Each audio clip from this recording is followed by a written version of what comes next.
they'll probably make a decent amount of money. It's still industry. It's still part of the economy.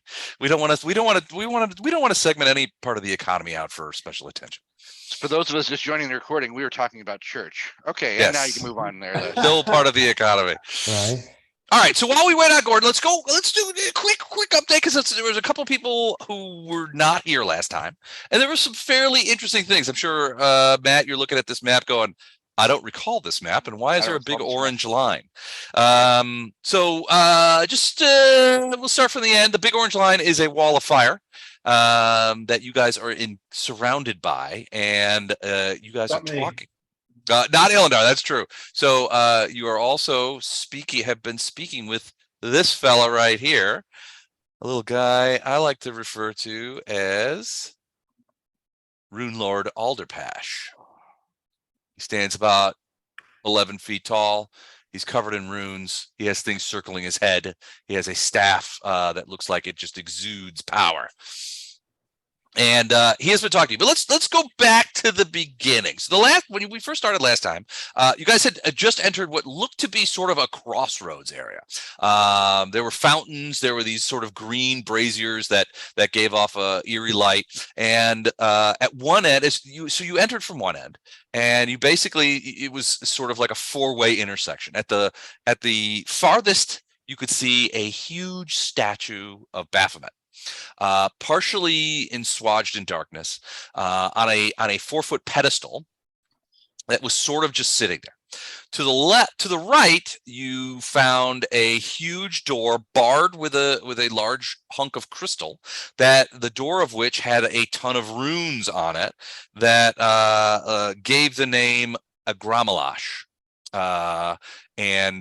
Basically, Lothar was able to sort of come through and thought that the name Igramalash, while initially echoing sort of sort of some of the aspects of an abyssal name, was in reality an Aslanti name, or perhaps even a Runelord name. Across from that, on the left side, was another sign in sort of that archaic abyssal that seems to be the lingua franca around here, that basically said, Alderpash's laboratory this way. Don't give him anything that can be used as a weapon. And a variety of otherwise runic abjuration runes to keep people from in and out, and a large copper, in this case, bar that was barring this large door.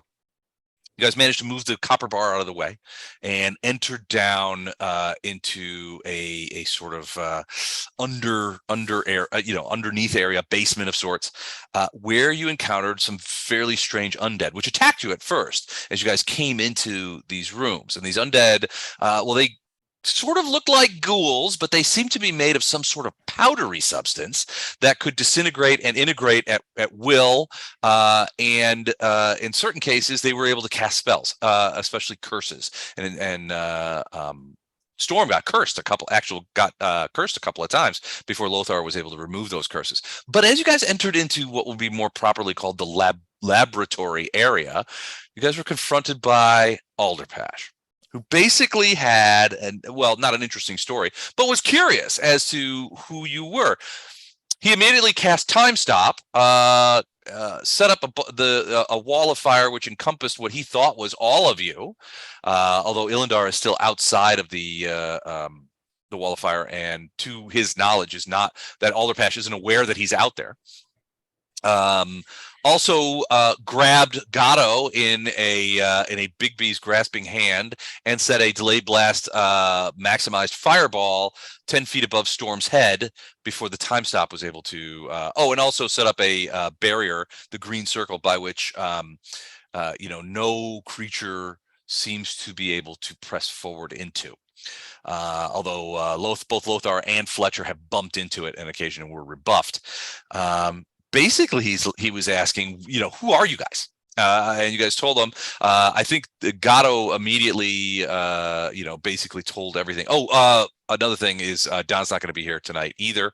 I don't believe, unless he's already here. I don't believe he's going to be here because he's in Vegas. So I'm going to take him. I've called from a plane, a cruise ship, train. I want him to call from Vegas. I want him to be like at the circus right on the floor, like on a blackjack table with a Zoom call. Hey, dealer, can you hold this for a second? Yeah. I'm splitting on 8. Wait, no, that wasn't for you, Les. That was for this guy. Yeah, you always double down, baby. Yeah, Matt's called from Space Shuttle before. I think the least Don can do is call from Vegas. Just be careful about asking him to roll 2d6. Exactly. As long as the maximized fireball is directly centered above Gatto, then I think all the rest of us feel okay. But it looks like it's going to catch everybody in a blast. Man, is this all we have left of the team now? Where's our angel? Where's They left so the angel and what's her name? Welliver, the young priestess, stayed upstairs in the crossroads area, the Nexus area. You were also confronted there, I forgot to mention, by some sort of otherworldly creature who basically like, you're not allowed to pass. And you guys are like, okay, that's great, and sort of backed off. But you found yourself talking with this guy, and basically he was like, who are you guys? At which Gatto immediately, sort of spilled his guts. Where are these guys? And, that kind of stuff, and told everything. My lady Nocticula helped, us do a variety of things. When he got to the point about talking about Nocticula sending Baphomet into, back to his plane, Alderpash became very interested in what Gatto had to say, because basically he went on to say, look, Baphomet trapped me here with an anti-magic field that surrounds my laboratory, a binding spell that keeps me here, and there is nothing that I desire more than to be released. And he's like, look, that being the case, perhaps we can come to some sort of arrangement. He also mentioned that he's not a demon, so does not that qualify under Lothar's does not qualify under Lothar's rules. Basically, he's like, look, we could talk. If you promise me that you can keep your Glabrezu half elf over there from killing any more of my servants. At which point Lothar asked him to do that. And he basically says, look, Baphomet has stuck me here for a long time. He's kept me here more or less as a slave. He's got me bound here by spells that he has personally bound me to this place. He mentioned, potentially somebody casting a Mage's Disjunction on this area of a sufficient power that would destroy Baphomet's bindings could release me. Or if Baphomet, and he kind of looks at Gatto at this point, or if Baphomet was to die here on his own plane, that would release me as well. Perhaps we can come to some of an arrangement. I have a great deal of information that I can share with you if, and I would be willing, and you get the impression that he would be willing to do just about anything to be released. I mean, you get the impression that he's been here for what could be thousands of years. Okay. Yeah, anything you could help us assassinate the guy with, yes, we'll take it. I guess maybe I didn't grasp it, but why is there a fireball going off if he's asking for help? He took it away. He said, he said to Lothar, as long as you can promise me that Fletcher's not going to kill any more of my servants, my little bone dust ghouls, then I'll take away the fireball and the Bigby's grasping hand that was holding Gatto in place, because Gatto managed to roll a natural 20 on a spell resistance roll against this guy and plugged him with 3 magic missiles when they first walked in. So Gatto plugged a Runelord with 3 magic missiles, and then the Runelord basically time stopped and basically surrounded Gatto in a force field. All right, so what I'm hearing now is the narrator saying it was about that time them Duke boys showed up. Yep. The last thing that happened, or at least from Lothar's perspective, he told him that he couldn't make deals with him. But he did roll a 34 diplomacy to tell him that it seemed like it would be in his best interest to allow us to return to our mission, and that might simultaneously aid him with whether there was a deal or not. Yeah. And he would admit that is indeed the case. If your mission, and you didn't go, I mean, other than what Gatto sort of blabbed out there, which was literally everything, including our sheet size, and the color of social security numbers. Yeah. I'll never tell him where your secret hideout is. All he needed was a Runelord to ask him a gentle question, and it was just like, here you go. Flash Heart's underwear color. He told everything. We all know that he's got like an interdimensional safe that he's stuffing all the loot that he's going off to find when we're not looking, right?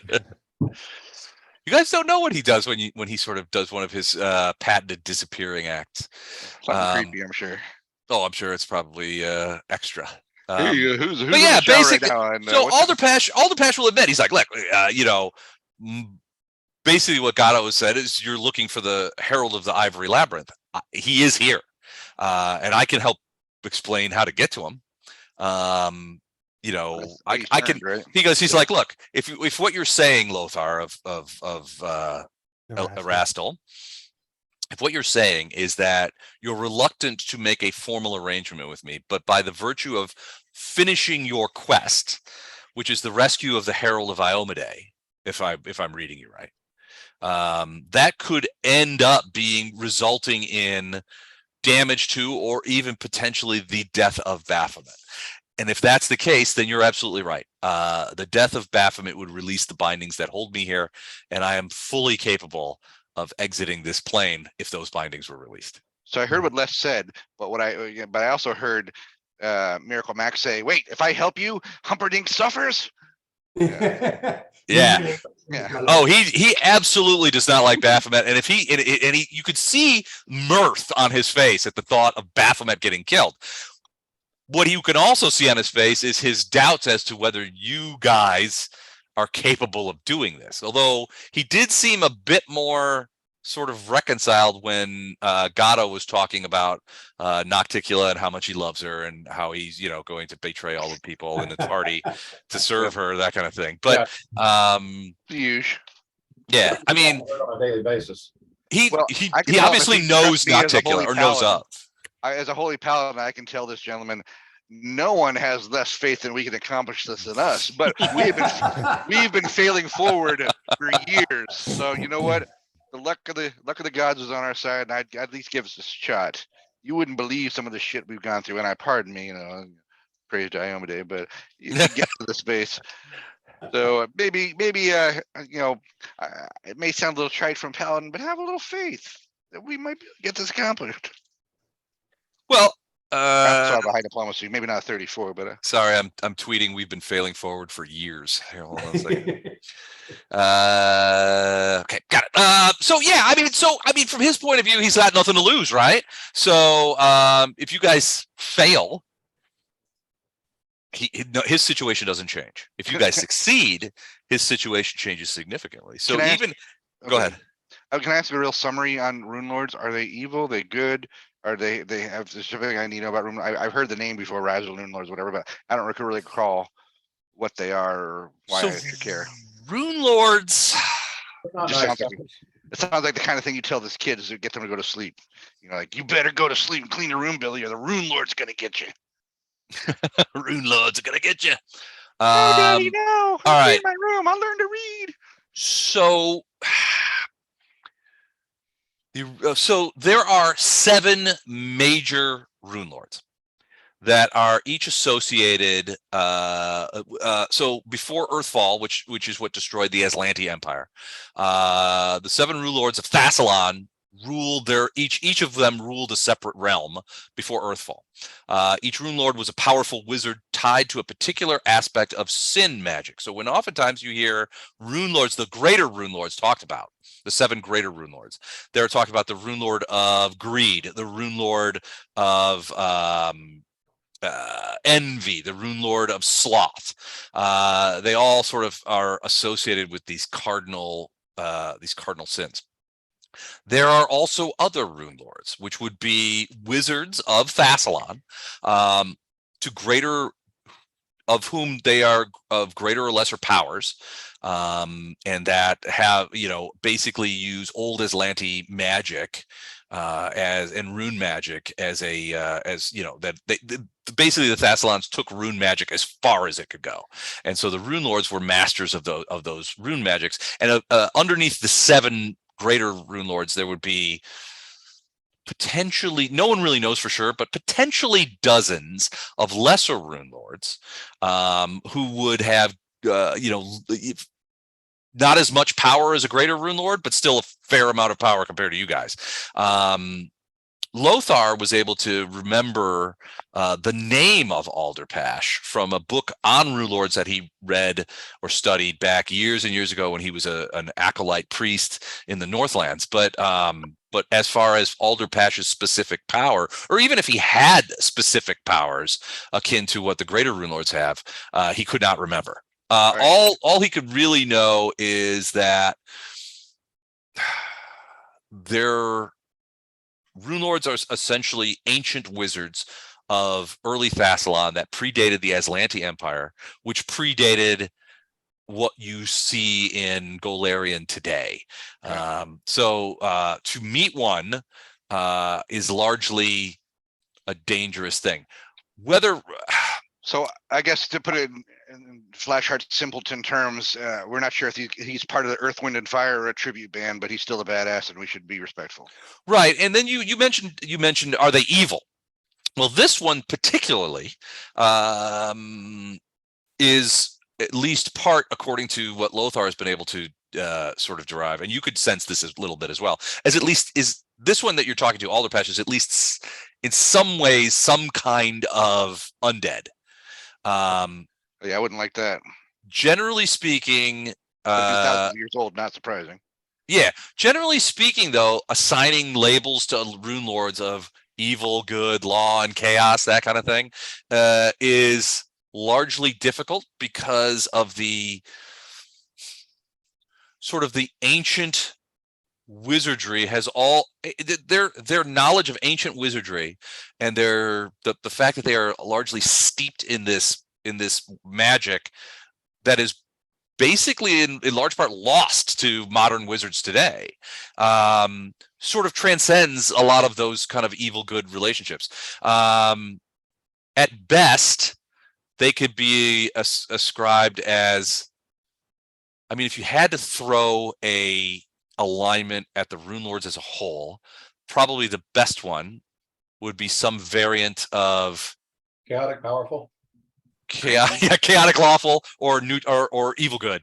More like a variance of neutral in various directions. Yeah, I was thinking about this the other day, that the alignments really need to be updated, because I feel like you can still do good works, but maybe still be pissed off enough to spray kids with a hose. That just makes cranky, not lawful evil, right? Yeah, neutral cranky. That's my religion. That's he's like lawful curmudgeonly or something.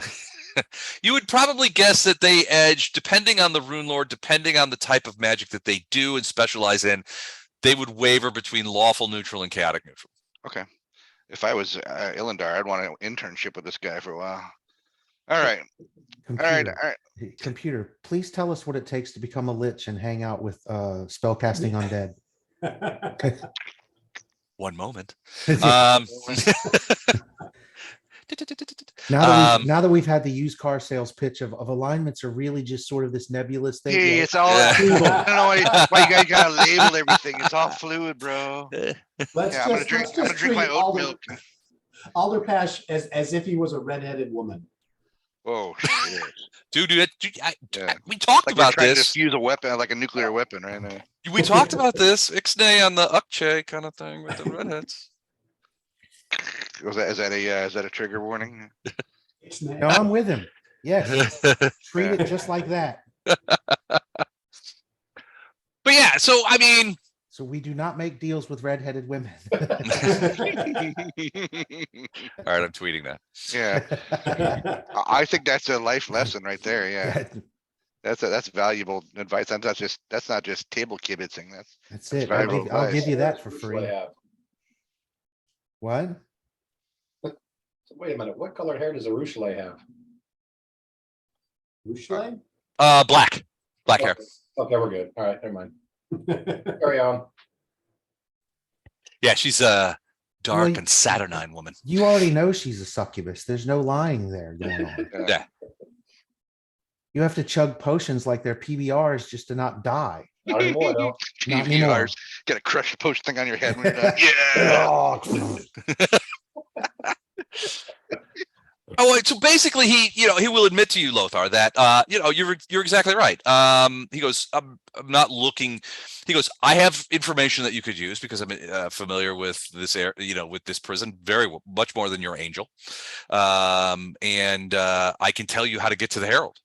I can also tell you that, and just to drop this on you, to get to the Herald, you have to go through Baphomet's vault, of which has significant protections, which I can help you with as well. So if there are questions you wish to ask me, I can help you. And he'll admit, he's like, look, I get that you want to make a deal with me. You don't know me, and I'm a powerful, crazy rune lord. I'm for all intents and purposes, I'm a redheaded woman. Okay, But if you guys win, I win. Right. And that's the other part of it.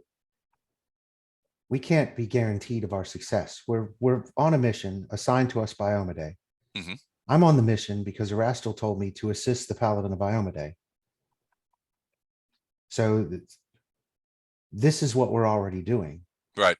By sharing information, if we're successful, you benefit. If we die horribly, nothing changes in your situation. Correct.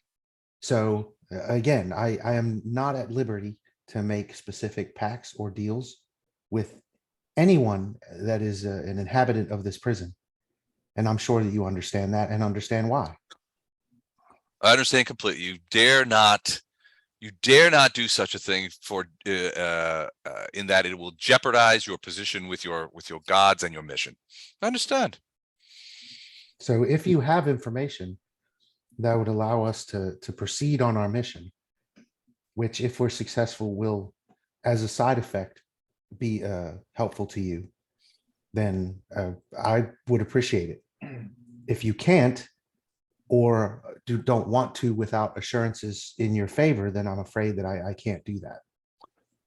The only assurance that you can make me, that I believe that you feel that you can make me, and it is one that I will ask for. I will provide you information, but I will ask for one assurance, and I believe it will be satisfactory to you.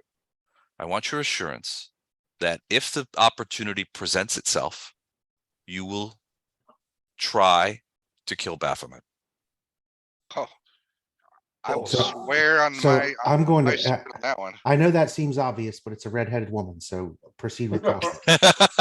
I'm going to use my talisman of true faith, clutch it, consider this, and determine if agreeing to it would be of a negative effect to me.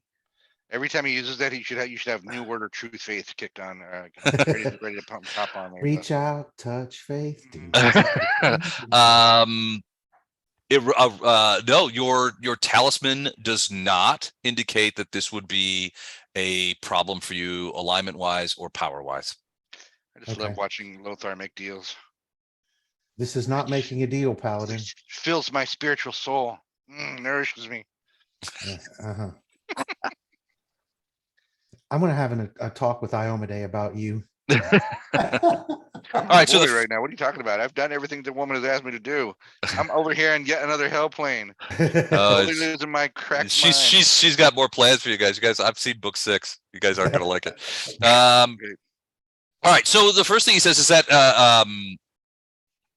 so do you guys agree to that then? That if possible and if the opportunity presents, you will try to kill Baphomet. We were gonna do that anyway, so. Yes. Okay.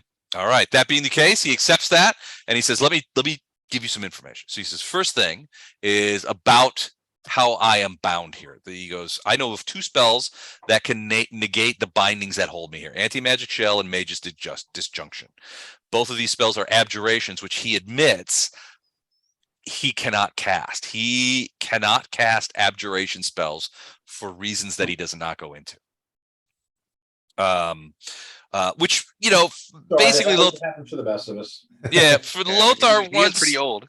he will tell you he once tried to use a wish to duplicate an anti-magic field, but because of this particular binding, woven as it was by Baphomet himself, it was able to resist even that effect. So it keeps him here, which allows you a couple of clues. One, he's powerful enough to cast Wish, and two, that Wish was unable to break the binding. So you guys using one, it's a testimony to Alderpash's magical prowess, but also the idea that were you guys trying to use spells to break the binding for Alderpash, the likelihood is that it wouldn't work. I mean, if Alderpash can't break it using a Wish, I don't know that you guys have anything in the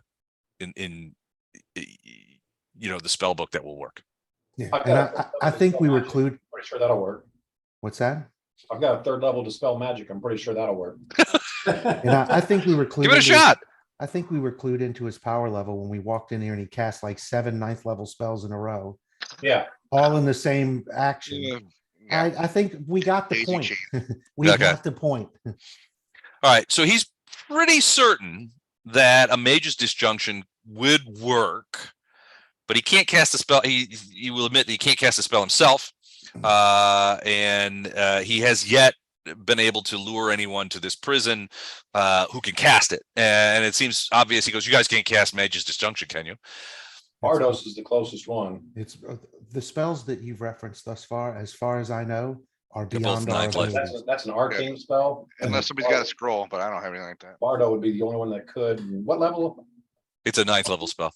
So he'd have to be So he'd have to be 18th 13, level. 14. Oh, No, 18th. we gotta be 17th level. None of us are that.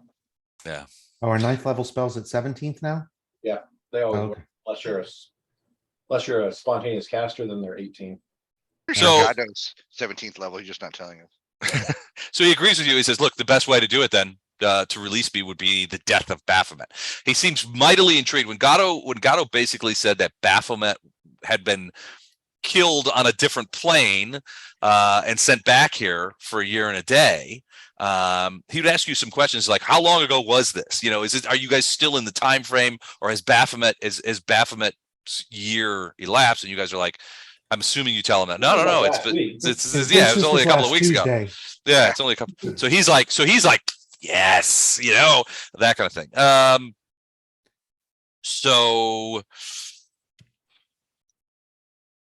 Okay. So the Herald, he says, obviously you have an Iomedaean paladin here. I could smell. He does ask sort of cutely. He's like, how is young Iomedae these days? I remember when she was simply a child, that kind of thing. And you're not sure if that's all that, or he's just messing with your heads. Well, but- Dreadlord, she's all grown up now, and she's got the big pants job. So I do what I go where she sends me, and my brave and loyal companions have followed me this far, and I've followed them where they need to go. And at this particular end of the path, Baphomet awaits, whether you help us or not. So if there's something you can provide that would help us, we'd be greatly appreciative. But we can only do what we can do. Well, basically, yeah, he says, I can do that. So there's a couple of things. One, he goes, the path to the Herald leads through the vault. You guys must have come through here from the Nexus, the place of fountains. Did you guys see that? You must have. That's That the one with all the bar's, blood sprayed across it, right? That's where we ganked those 2 guards that were standing there, like the welcome wagon. Isn't that where we No. ganked those Oh, I guys? think oh, no. No, the Nexus was the. Oh, room it's that we here. got Okay, in, I thought yeah. you meant into the maze realm. I'm sorry. No. Remember with the welcome wagon guys? Oh, yeah. Hi, would you like to sign in? We're like gank. So he'll say, to get into Baphomet's vault, you have to pass through Baphomet's statue. It's guarded by a creature. Is basically the door guardian, whose job it is to make sure that that the statues are present. Either you have your own. Either you're well known to the guardian or have been blessed. Blessed is the wrong word. Sort of sanctioned by Baphomet in front of the guardian, or you have the statues. The 6 statues that trigger the opening and allow you to enter the vault.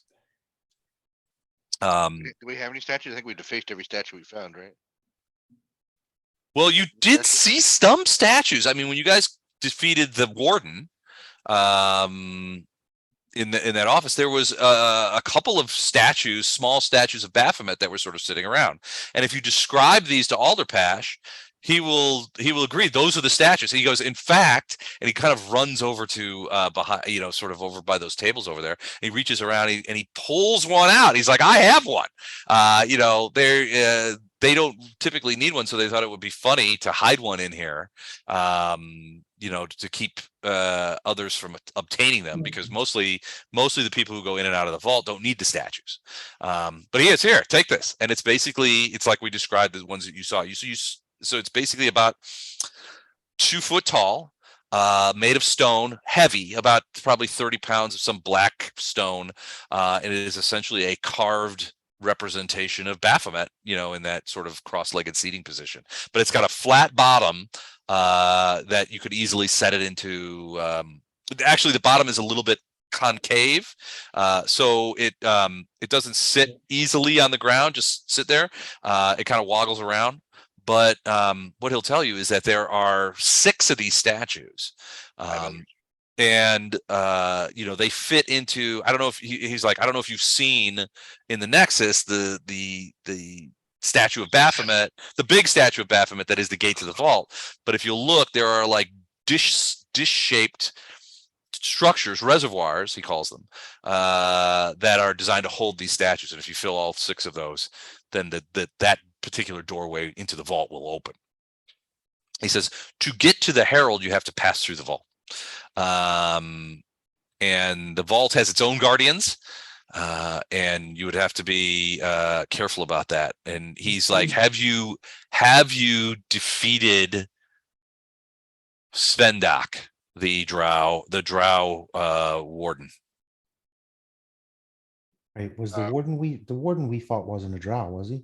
No, it was a demodon. It was some sort of thing, and its name was Plurig Stagel or something like that. Yeah, I remember him. Yeah, I don't remember Drowned. Elendar, you remember your kin hanging around here? I yell back, drop this wall so I can come join you. The last time I remember any drow was when I was trying to use them as bait for the dragon, and you guys wouldn't let me. Buzz kills. All right, so Ilendar, Alderpash is like, there is another of you, and Ilendar, you feel the heat of the wall of flame. The wall of flame doesn't go away, but the heat goes away. You've On been both standing back sides? from it on both sides, yeah. Okay, then I'll come in and join everyone. Okay. Welcome, Ilendar, of the Drow. Keep Lynchets in my head, help. But yeah, basically he says, look, if you haven't encountered Svendak is the real warden here. Plurig Stagel is who you probably talked to, or killed, it sounds like. Talk to. That's what we did. Yeah. Well, that's We talk. that's the jailer. Yeah. That creature is in charge of the jail itself, whereas Svendak is Baphomet's chosen warden of the ineluctable prison. She is in charge of everything here. I wasn't here last time we played, I think, so we didn't clip that person, right? I know we haven't seen her yet. Okay. It's a girl. It means she's even worse. Yeah. What color is her hair, Dreadlord? White, probably. Oddly enough, she's a drow redhead. She's a drow redhead. They're everywhere. All right. Yes. No. White hair. She is one of Baphomet's chosen servants. She is a drow noble and a cleric of Baphomet. Which means she has all kinds of clerical spells and all kinds of. Yeah. She is powerful indeed. Great. So how many statues? Go ahead. How many statues were up in the jailer's office? You guys remember there being 3 up there? So 3 up there that we can go retrieve. He just gave us one that's 4. Right. So there are 2 others, and one of them is with this drow warden.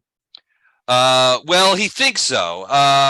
He goes, well, he says, if Svendak surely knows that you have infiltrated her prison. Baphomet would have told her.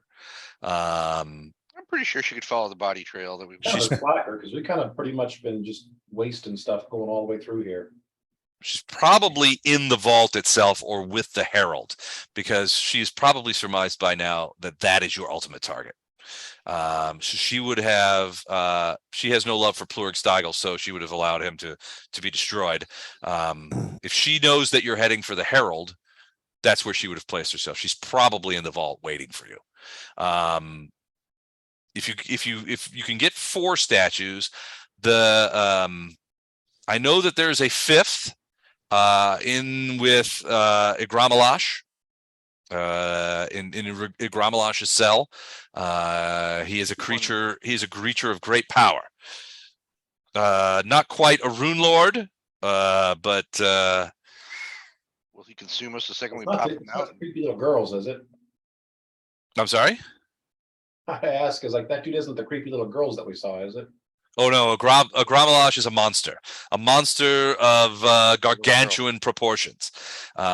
He lives in because of his size and mass. He typically enjoys living in liquid, and I believe his cell has a great pool that he sits in. But That do sounds not familiar. mistake him for a brute.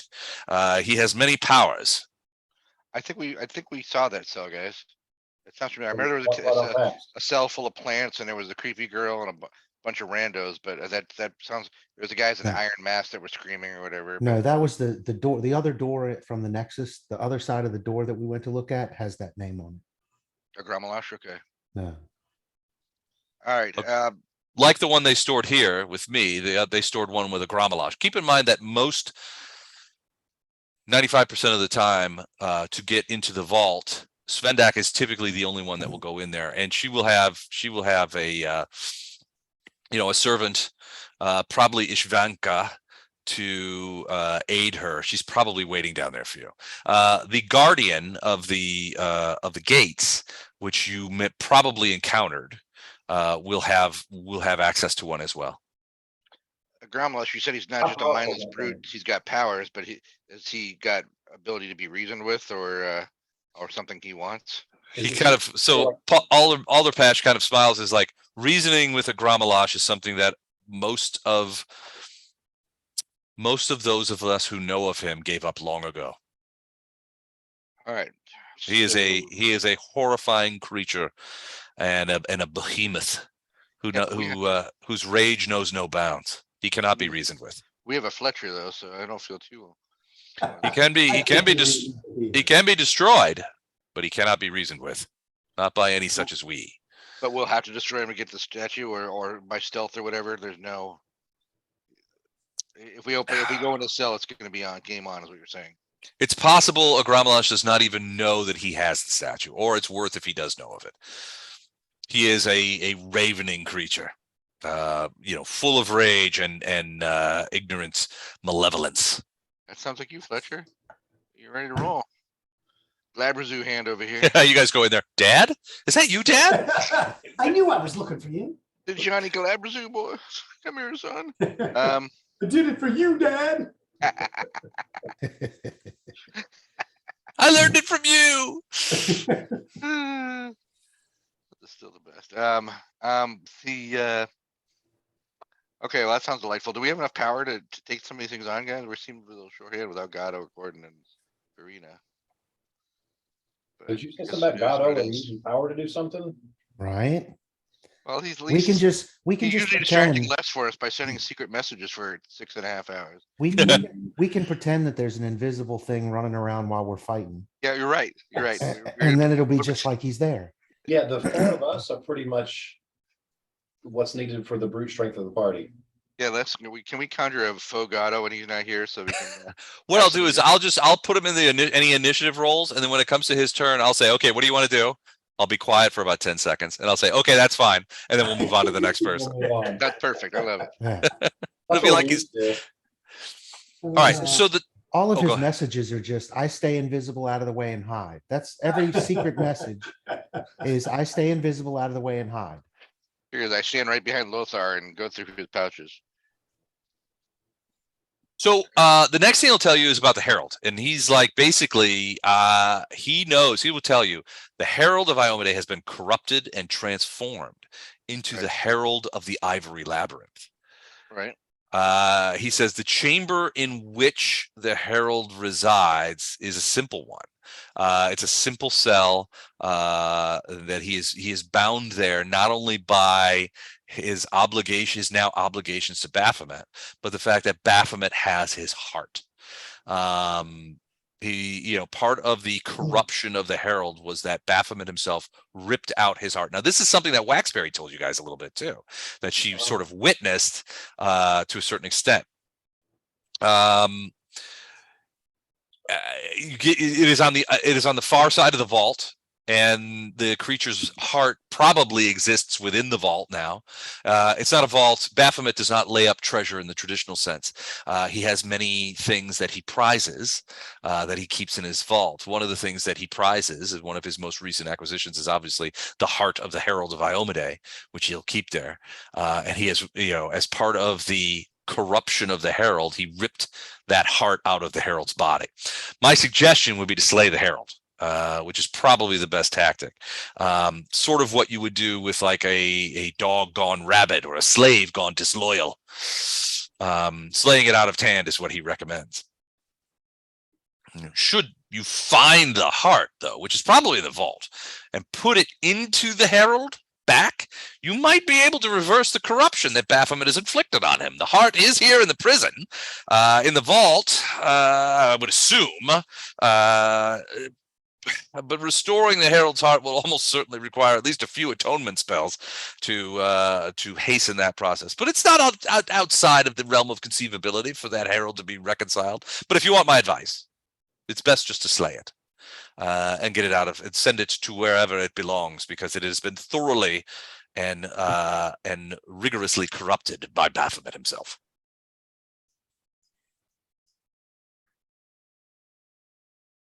Will he return to where he's supposed to go if we kill him? Will he be saved? His soul? That is a question of theology, which really wasn't one of my strong suits back in Thessalonia. But it's possible, I suppose. I have no idea.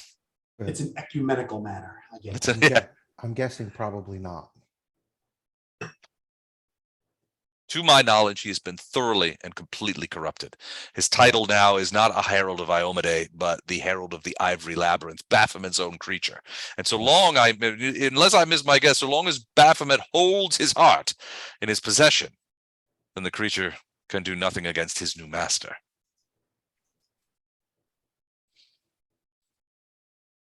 Now, if what you say is true, if what your friend Gato has told me, and that he is that Baphomet is indeed licking his wounds after his clash with the Lady Nocticula, for whom I must, if ultimately my destination is release, I must go to her. Does she still control the city of Alashanira? Yep, the Vegas to the pits. It's pretty awesome. Yes, I must go there. I mean, and thank her. Infernal place. It was terrible. If you want, Praise Iomedae. Praise Iomedae. It was a horrible place. We're going back there soon. It's like Branson, Missouri. I like to call Atlantic City Branson by the Sea. Branson by the Sea. Basically, he says, look, if the Horn Lord was killed by Nocticula on her plane, he was sent back here and would have to live out a year and a day before his powers return. The likelihood is that he will not be in any hurry to venture outside of his great city of towers. He would not hear it. However, if you kill the Herald of the Ivory Labyrinth, or worse, redeem him, it's possible that the Horned Lord's rage will likely be enough to lure him out of his tower and into the prison to personally punish you for this temerity. If that's the case, you might be able to exact what vengeance you will. So, my advice: as soon as you kill the Herald, it would be in your best interest to vacate this plane, unless you wish to face Baphomet themselves, which I hope you will do. But I recognize that the best course of action for you personally would likely be to flee. No, I'm pretty sure. I mean, our standing orders is free, or I guess maybe kill the Herald. But secondarily, we have to kill Baphomet. That was a deal. Baphomet was optional, but all of us kind of said that would be a good idea. We're not Well, going and to the- have another opportunity like I that. The other part of it is we weren't sent here to kill the Herald. We were sent here to redeem the Herald.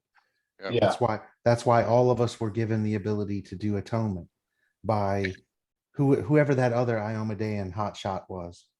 Plus, I mean, we've been playing this game for years. We've seen some shit. If I got to go out, facing down Baphomet, Flashheart's proud to go out that way. Yeah. Hear ye. I'm on your No, side. So No, despite but it probably being Les has promised me a Rumspringa on my Sky Whale if we survive all this. So Iomede's already approved. so while it may be the wisest course of action to destroy the Herald, that's not the one we're going to take. Oh, yeah, I forgot about the atonement thing. That's we can drop the hammer on him. Help him, and then we'll kill Baphomet. I'm on board with this. Poor You guy's need to- trying. I'm So excited to be apparently- part of this plan. Apparently we need to get his heart, put it back in his chest, and then deal with, because atonement has to be voluntary. So Yeah. hopefully once it's, I believe so. It Yeah, has you to be- can't force atonement on It somebody. has to be Wait, voluntary and that doesn't sound like the church. Wait a minute. it has to be voluntary and sincere. Yeah, Deus Vult. So Atone, hopefully you bastards. Give me convert my and, atonement stick. convert and die. Don't you mean or? That's a pretty important conjunction there. No, it's Yes. it's a convert and die. What was it the Crusaders used? They would like kill everybody because the Lord will know his own. Basically, Yeah. kill them all. Let God sort it out. Yeah. Yeah, Yeah, it's a Full Metal Jacket. The ones that run her VC, the ones that don't run, well-disciplined VC. Yeah. Exactly.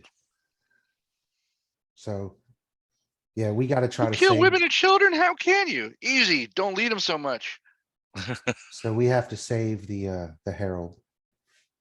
Well, and so what he says is, hearing you guys talk about this, Alderpash will basically say, look, if you can lure Baphomet back here into my prison cell, into my laboratory, I will lend you what aid I can. If you can bring him back here, I'll help fight him. Because you guys will need all the help you can get. Speaking of people we lured into a prison, hello, Gordon. Hey, Gordon. Looks like a prison. Missed last time. I have no idea what's going on. Sorry, I'm late, guys. That's okay. All right, that's how I start every game when we play. So How was the birthday party? It was okay. We went to Popeyes again. That the place we went to with the big group. And Oh yeah. How was it? it was good. Very good. Very good. I got the prime, and it was great. Excellent.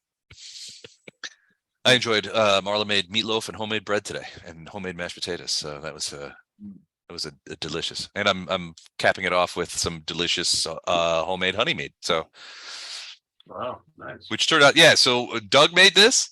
This is homemade honey mead. It's fantastic. He put a little bit of apples in it, so it's got a bit of a cidery taste to it. It's unbelievably good.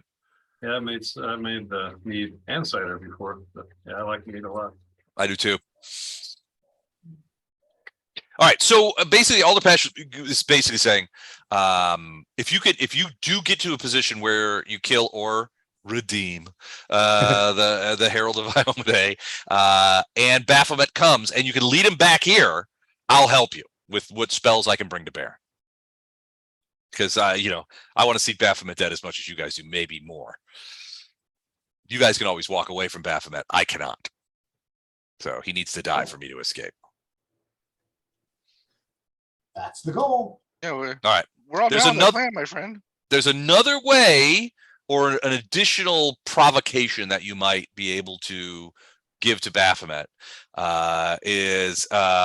There are two really significant treasures that are in the vault that if you were to acquire might add provocation to whatever you do to the Herald.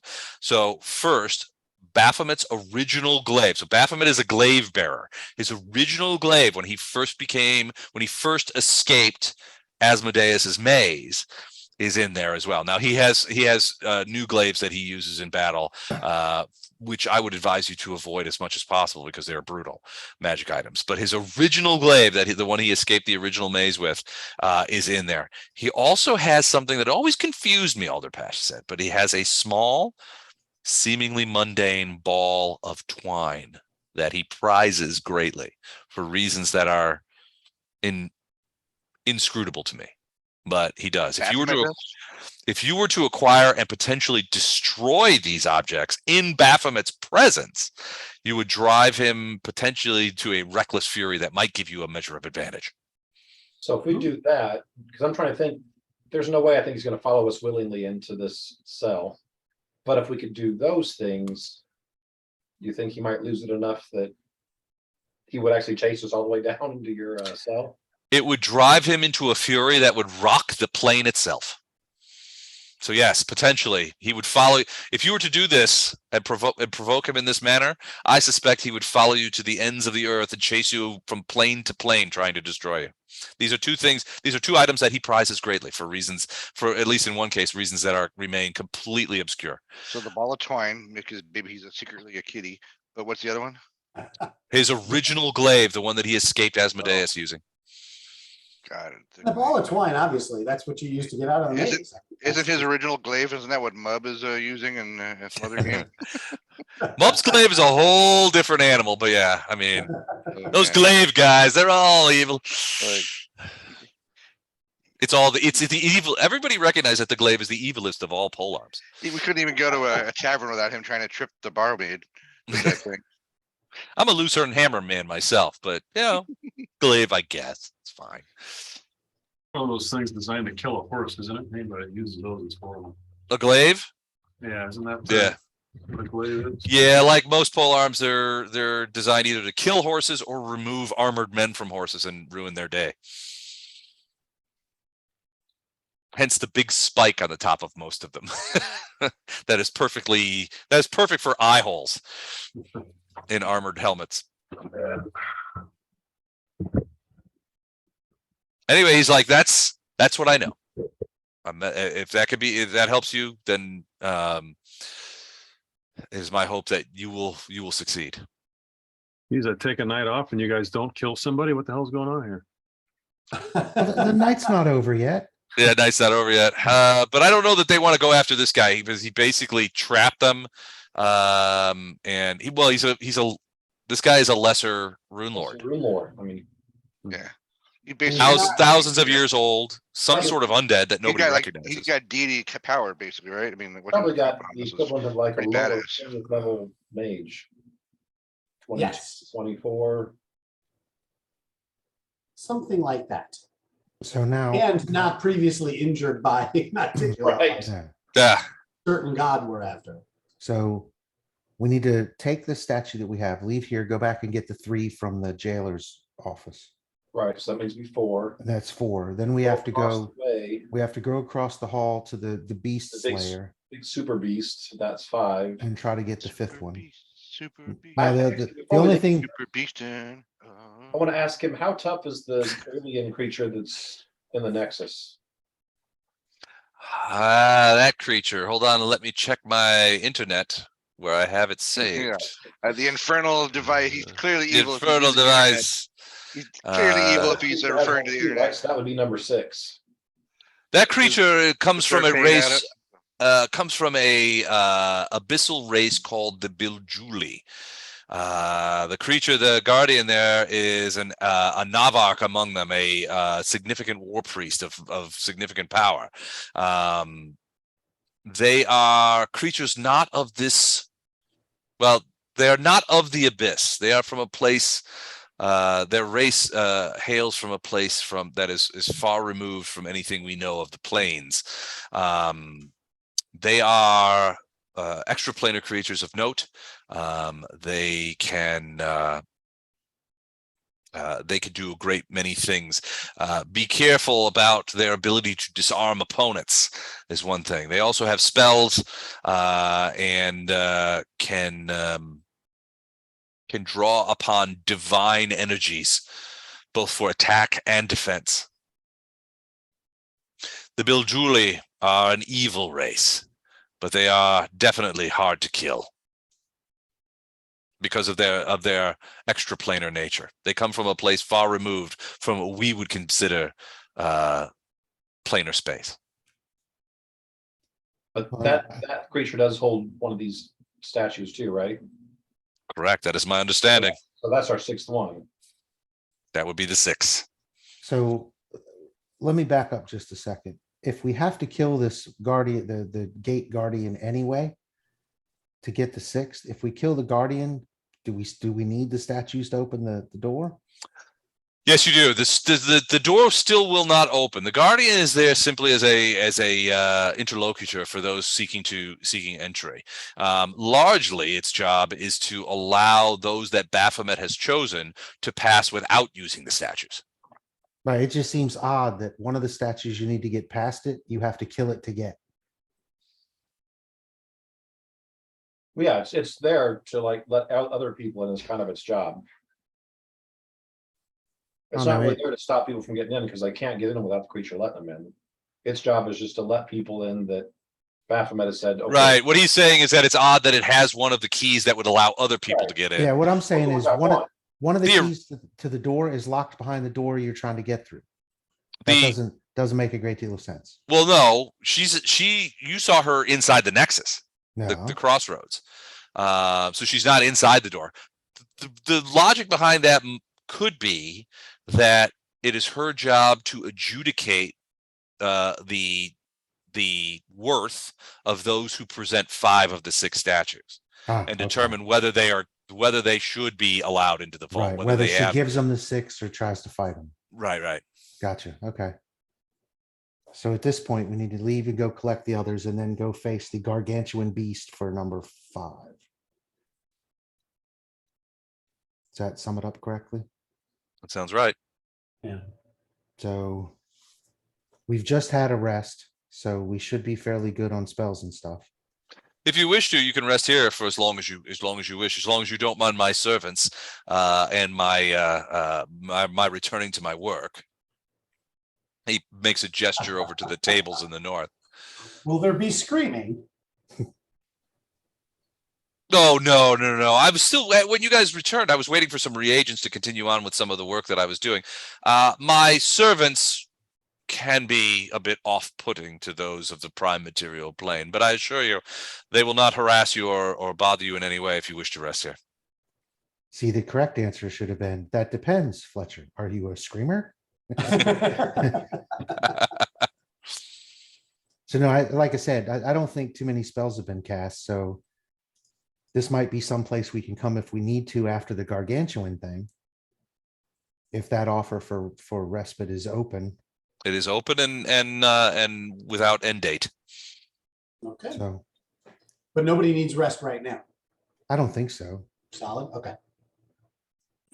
So let's I go. remember we rested on the upper level one time. I Yeah, thought we did a lot of damage since then, but are we okay on the spells? but I have- we rested in the upper level twice. I have, yeah, a few of my, my things marked off for the, oh, we rested twice. Maybe I got part of that second Yeah, rest. you got all those back. Yeah, Okay, that Never all mind. should be I'm back good, now. baby. And at this point, I cast planar And adaptation missile. mass, remove curse to get it off of storm, and 1 protection from evil. So we should be good. We can head out of here and go on with the rest of what we need to go on with. Which at first is to go back up the stairs and get the 3 statues we left up there to begin with. Because those have suddenly become important. Okay, Okay. So let's move I'm out. ready. All right. Bartos is up to spells too now. He's rested. Yeah, it should be. Okay. Because I think we literally rested just before coming down into the Nexus. So the spells I've cast, besides the remove curse for storm, are the ones that I have to cast so that the plane itself doesn't kill us Right.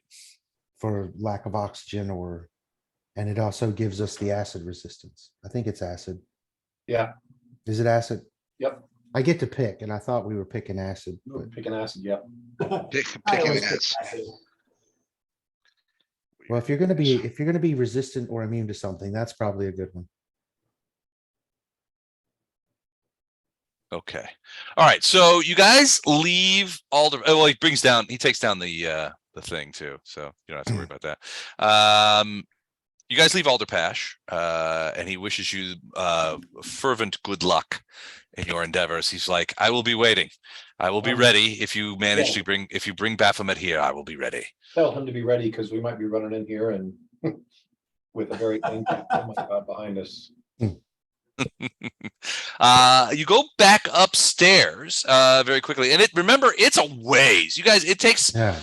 an hour. I think you guys were descending, something like that, some crazy amount of time. So it takes you, it feels like twice that much to get back up there, but eventually you emerge back into that guy's office. To your eyes, nothing has changed. Nobody's cleaned up in here. The bodies are still there. The blood is still barely congealed, which makes you wonder if time is strangely twisted or bescrewed in some way when you Or I'm pass just through some of spitballing these here. areas. Or I'm just spitballing here. We killed the cleaning crew on our endeavors. Yeah, That could be cleaning crew. There's like, look for You want- custodial badges. you want tuck or no tuck? So yeah, so then but you find just laying amongst, there's a couple of them, one of them is laying down where you threw it to the somebody. I think it was Flashheart sort of looked at it and sort of kicked it across the room. There's another one on the on Plurigstagel's desk, and another one underneath it. So yeah, you are able, after it takes a few minutes of searching, but you do end up finding three more statues, which gives you a total of 4. Okay. You descend again. So we got Again. 4. We got 2. We know where the 5th one is. Now we just need a 6th one. Okay. You descend again, down below and across many stairs again, and you're starting to think that this staircase that seems to go into eternity is just some sort of weird black hole or time warp, because it seems like it takes forever. And then finally, you end up returning back to the Nexus, back to that area that you once were in. Hold on a second. You return down there. Waxberry and the Angel are there. They greet you welcomely. They greet you warmly. What indeed was Alderpash? Tell me. I am curious. You seem like a fine fellow for a near Or an evil one. a lichy academic type. You're usual. So there were in Forgotten Realms, there were good aligned liches called Balnorns that you could meet with. So that was fun. But they were essentially a good aligned lich. One of my characters. But we were not. That's not who we just met with, right? Pretty sure that's not him. Yeah. No, you don't think so. Okay. He wasn't packing us a lunch or anything when we left. But he did give you the statue. He basically he gave you all the information he had, how to get to where the herald is, what would provoke Baphomet into coming to you. He offered his aid if you managed to get Baphomet into his prison cell. He was like, "Look, I'll help you as best I can to kill it, because frankly, the prospect of killing a demon lord is one of significance, and so if you can get him here, I'll help you." He's like, I'll get a promotion out of this. Yeah. As long as we get to cast that magic missile at the very end, they're like, we're gonna verm you, Dreadlord. You don't even know, man. We're gonna get verm so hard. If you kill Baphomet, if you verm Baphomet, that's worth 10 verms. 10 verm. I'm telling you right now. And I will, and if 10 verms at $5, that's $50 to Jude, and I will double that. I will send $50 myself if you verm Baphomet. I'm telling you right now. Just posit it out there. Okay, my character's one of the few that can actually cast magic missile, so I'll set him I have up. a scroll. You verm him I out. got I was a just scroll. saying, we have the paladin share his smite with Fletcher and Storm. yep.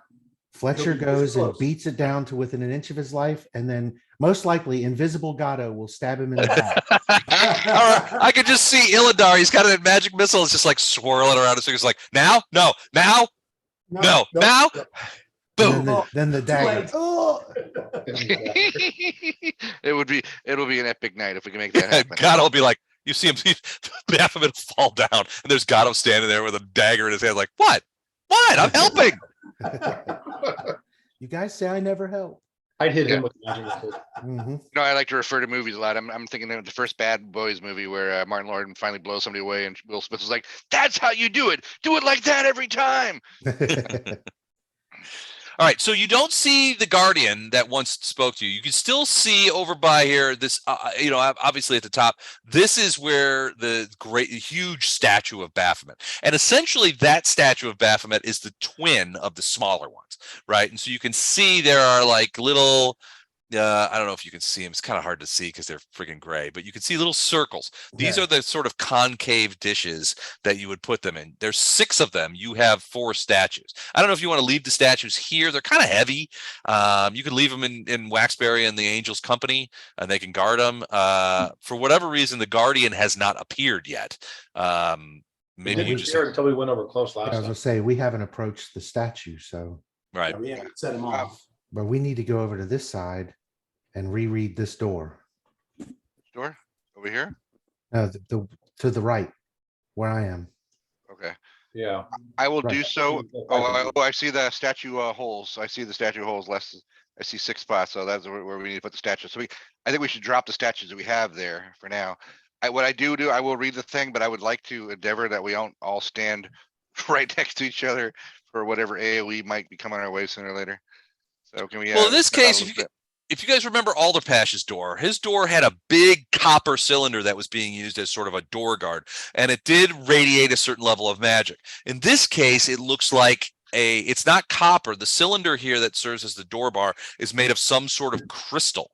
It almost looks like a single big rod of acrylic or but it looks like it's been carved from a single crystal. The runes, of which there are a lot more here than the ones on Alderpash's door. Only the runes themselves sort of are all sort of protective abjuration runes, designed to keep things in, designed to keep others out. But on the door itself, in that archaic abyssal, is just the one word Igramalash. Now, you had mentioned you had seen the word Igramalash before when you guys examined this door before.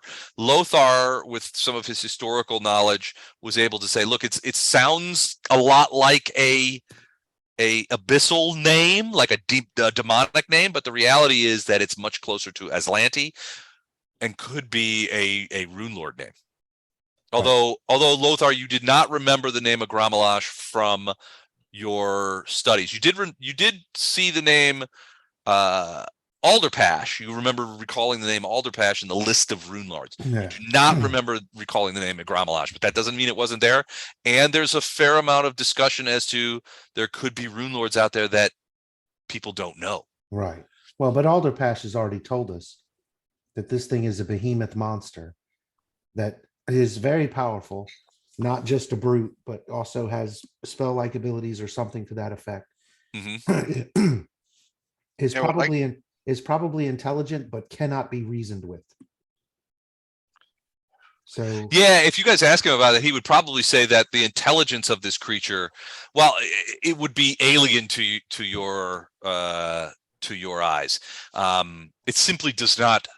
And so Alderpash would sort of smile at that point and say, "Hey, look, my intelligence and experience is probably alien to you as well. Although I'm closer to you enough in the way our brains work that we can communicate and then discuss things," sort of thing. Igramalash is on a whole different sort of I'm expecting to nature see some of sort of intelligence. H.P. Lovecraft or Cthulhu or something going to pop out of this pool, and we're going to be in trouble. yeah.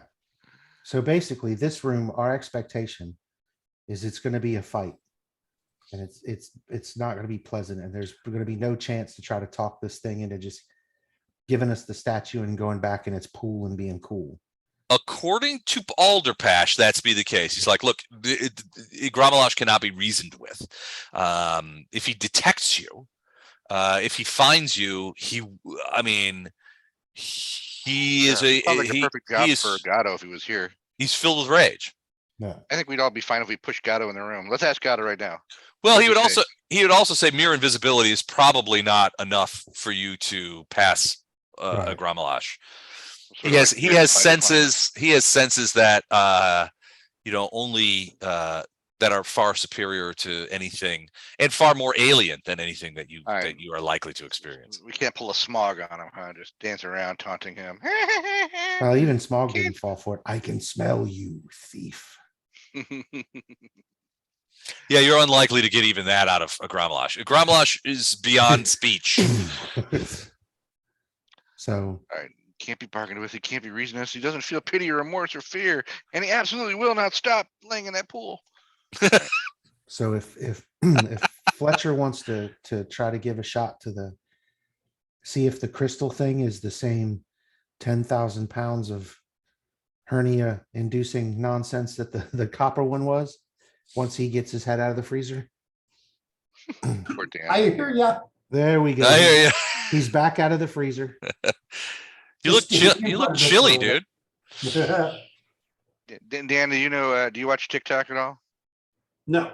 Yeah, okay, there's a guy that I think he calls himself the flip phone man or whatever. Every time something crazy going on in Florida, he's like, "Good thing I caught it on my flip phone." But I bring that up because you got a whole bit where he goes outside, goes, "It doesn't look too bad out there," and he goes outside, and he's just waiting for him. Just throws him up against the wall, and he's like sweating. Oh my God, it's hot out here! And he looks back in the house. AC's like, "I told you, I told you." Yes, that's what I feel like right now. If I can find only it, I'll imagine. send you it. Three weeks without 3 weeks. AC in Florida in August? As of Wednesday, when they show up, it'll be 3 weeks. Yeah. Oh my God. We I ain't would- giving up. We ain't giving up that part, bro. They You had want to AC send- parts? Move to Texas. I don't know how you're dealing with it. I grew up in the same town you did, and if I engage in moderate activity inside where there's air conditioning, the next thing I know, I look like I just got out of the pool. Chuck, I was down I in your sweat neck at of the drop woods. of a hat. Yeah, I was down in your neck of the woods in Galveston, and it was unbearably hot for me. That was beyond my temperature. When was level. this? July 14th through 27th.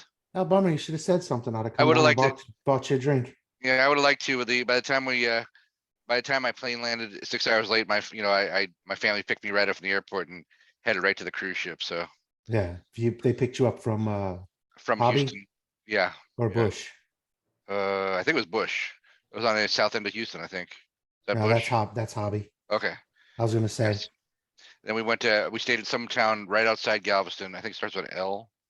And then League City. maybe I don't remember. It was a That's nice, all good. yeah. What do you say, Loserville?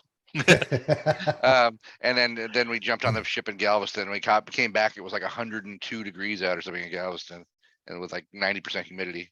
Yeah, that's Tuesday. Yeah, and our shuttle bus broke down, and we were just roasting on the pavement for like an hour and a half. Well, did you see that thing that they showed the other day? It was like there's what they're calling a heat belt that's going to take place in the Midwest. That they say by 2050 or 2053 or some stupid shit like that, that it will not routinely, but there will be instances every summer of reaching 125 degrees is what they're speculating. And I said, well, surely that wouldn't be hitting the land of Lincoln. And I look at the thing. We're right in the middle of it. It's literally right in the middle of the Midwest. It's like all of Illinois, half of Wisconsin, most of the states below me. They're like, it's going to like at least one day. They're saying every year, at least one day in the summer, you'll hit 125. Jeez. And I'm like, 125? That's fucking oven shit, man. Yeah, Les, remember the movie? Remember the movie Chud? That's going to be you, just so you can survive. You're going to be I know. the underdwellers. I'm telling you, like I said before, Winnipeg. Winnipeg is where I'm going. Yeah, Winnipeg's Snow, 80 degrees. Sleighs. Yeah, Winnipeg will be 80 degrees. There'll be all kinds of grasshoppers and shit. I'll be like, then I'll be in Winnipeg going, Northwest Territory, eh? That's where I'm headed. I've been teasing my friends who live in Florida that Jersey is becoming North Florida now because it's got the same weather all the time now. Start planting palm trees in my yard. I don't think my ass crack can handle this level of sweat. It'll be. Yeah, I don't. I like as you have a bottle of liquid in your hand. You're saying ass crack sweat. I don't think I have to Questions. worry too much about 2050 if I'm honest, but okay. Yeah, well, probably me either. Woke But up, Johnny. I don't know. How many years? It's not that many. How many? 38 years from now. So I will be. How old am I wanna- now? 90, 54, 80 something. 38, I'll be 80, wanna look like, 88. I'll be 88. I Well, wanna yeah, look like- then it'll kill me. The first 125 day, I'll die of sweat ass. I want to look like Captain I'll Pike be in the 88. chair in 2050. Is beep. All Only if you do the big ridiculous hairstyle. Yeah. And my chair will be an AC unit. They just stuck me in an AC unit. Just That doesn't work because the parts are in Texas. So Gordon, we're gonna have to move the D&D retirement home about 400 miles north. Yeah. God, there's got to be one. If not, one of us needs to put that. That's going to be genius. Gordon and I have had a couple of conversations about this, and we think it could be a thing. How's the we were medical talking care? with Screw the medical care. What's the party situation look like? yeah, we have clerics on staff. But Dowd there was a couple of years ago where Mike Dowd was talking about him and Aaron were going to buy a campground in New Hampshire that was some sort of like church camp at one point, and they were selling the whole campground. It was like 80 acres. There was a big lodge and a bunch of cabins and stuff like that, and that kind of stuff. And I'm like, this could totally work. We can make the D&D camp, and we'll have celebrity DMs and people come out and stay the summer, and all that kind of stuff. You've seen the D&D in a castle thing, right, in England? Yeah. No, I you guys see that? So Yeah. they have I think it's literally dndinacastle.com. And it's celebrity DMs. It's a castle in like somewhere in middle England. And you go over there, it's like a week. I think it's like either a 5-day or a 6-day stay. You stay in the castle and you play D&D. It's like 2 sessions of D&D every day with celebrity DMs, and then parties at night, and I guess it's near some sort of village, and you can go into the village during the mornings and stuff like Let's that. look at the pricing thing. What kind of? I imagine it's kind of. I imagine it's a little. I imagine it's probably expensive. That's like cruise ship prices. It's 2,800 a person. Like That's not bad for a week in a castle in another country. Yeah, as long as it's got food in there, I'm fine. But I'm thinking retirement homes that you have to wait for somebody to die in the party before they have an opening for you. You're like, Bard died. We're ready for you, Bob. You've been called up to the big leagues. Was that like the big eaters table in Cheers? Exactly. Or was it It's Cheers? not Was it Cheers? It was one of those. Night court? Was that night court? It might have been. He's like, oh no, somebody's got to die for you to place at that table. And he's like, oh, and he goes, but don't worry, look at the size of them. It happens all the time. It happens all the time. So you can There's a bunch of big fat guys eating like sausage and bacon and just as much meat as they could pack in their face. Yeah, Don't worry, there's an opening at the table all the time. The whole party dies in real life. That's a true TPK there. These accommodations are awesome. They're all like medieval looking. They're badass. They do look pretty badass, man. I'm just saying the classic double. Yeah, it's like everybody. You get a castle view and everyone. Les, when you decide to take a new job, make this part of your contract. Negotiate this into your contract. Well, I already on your rider. This is kind of a hard question because I just a couple of weeks ago spent 4 days at Gen Con, and Marla was just like, how was it? I was like, it was great. I had a great time. She's like, really? Because a lot of chores didn't get done around here while you were gone. So I just wanted to let you know. You should have done them, I guess. No, she was actually really good about it. But yeah, I don't know that she would appreciate it. Speaking of a new thing, I have 2 interviews tomorrow. Matt. Yeah. So Are we happy about those? Well, one of them I think is a throwaway, but the other one, it's a second interview with a company based out of Portland. So I'm happy to be your referral if you need one. I'll tell them about the time that I was buried under a pile of keywords and you're able to pull me free. Absolutely, pull you free. Yeah. So keywords. hopefully,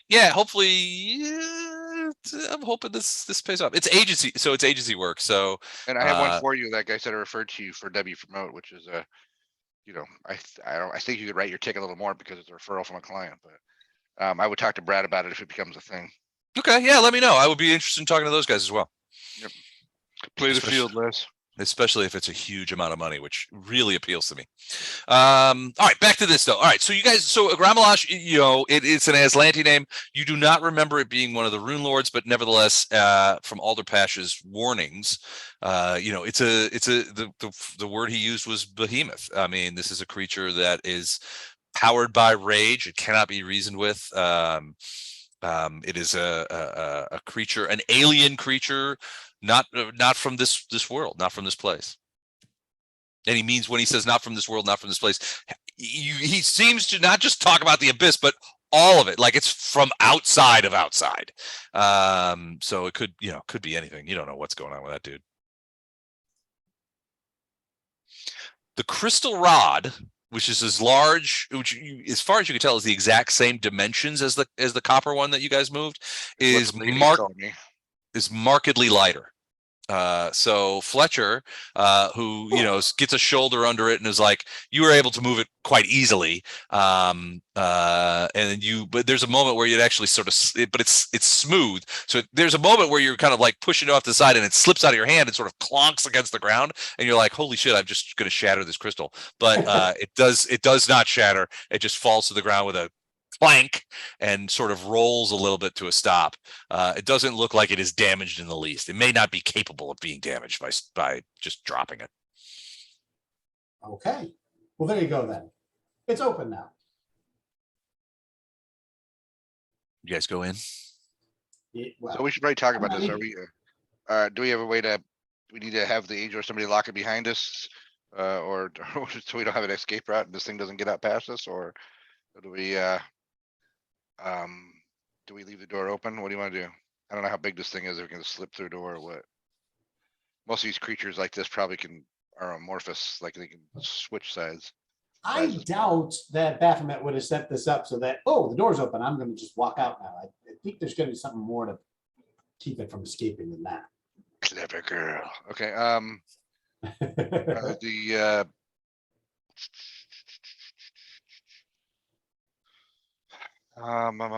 back. I'm back.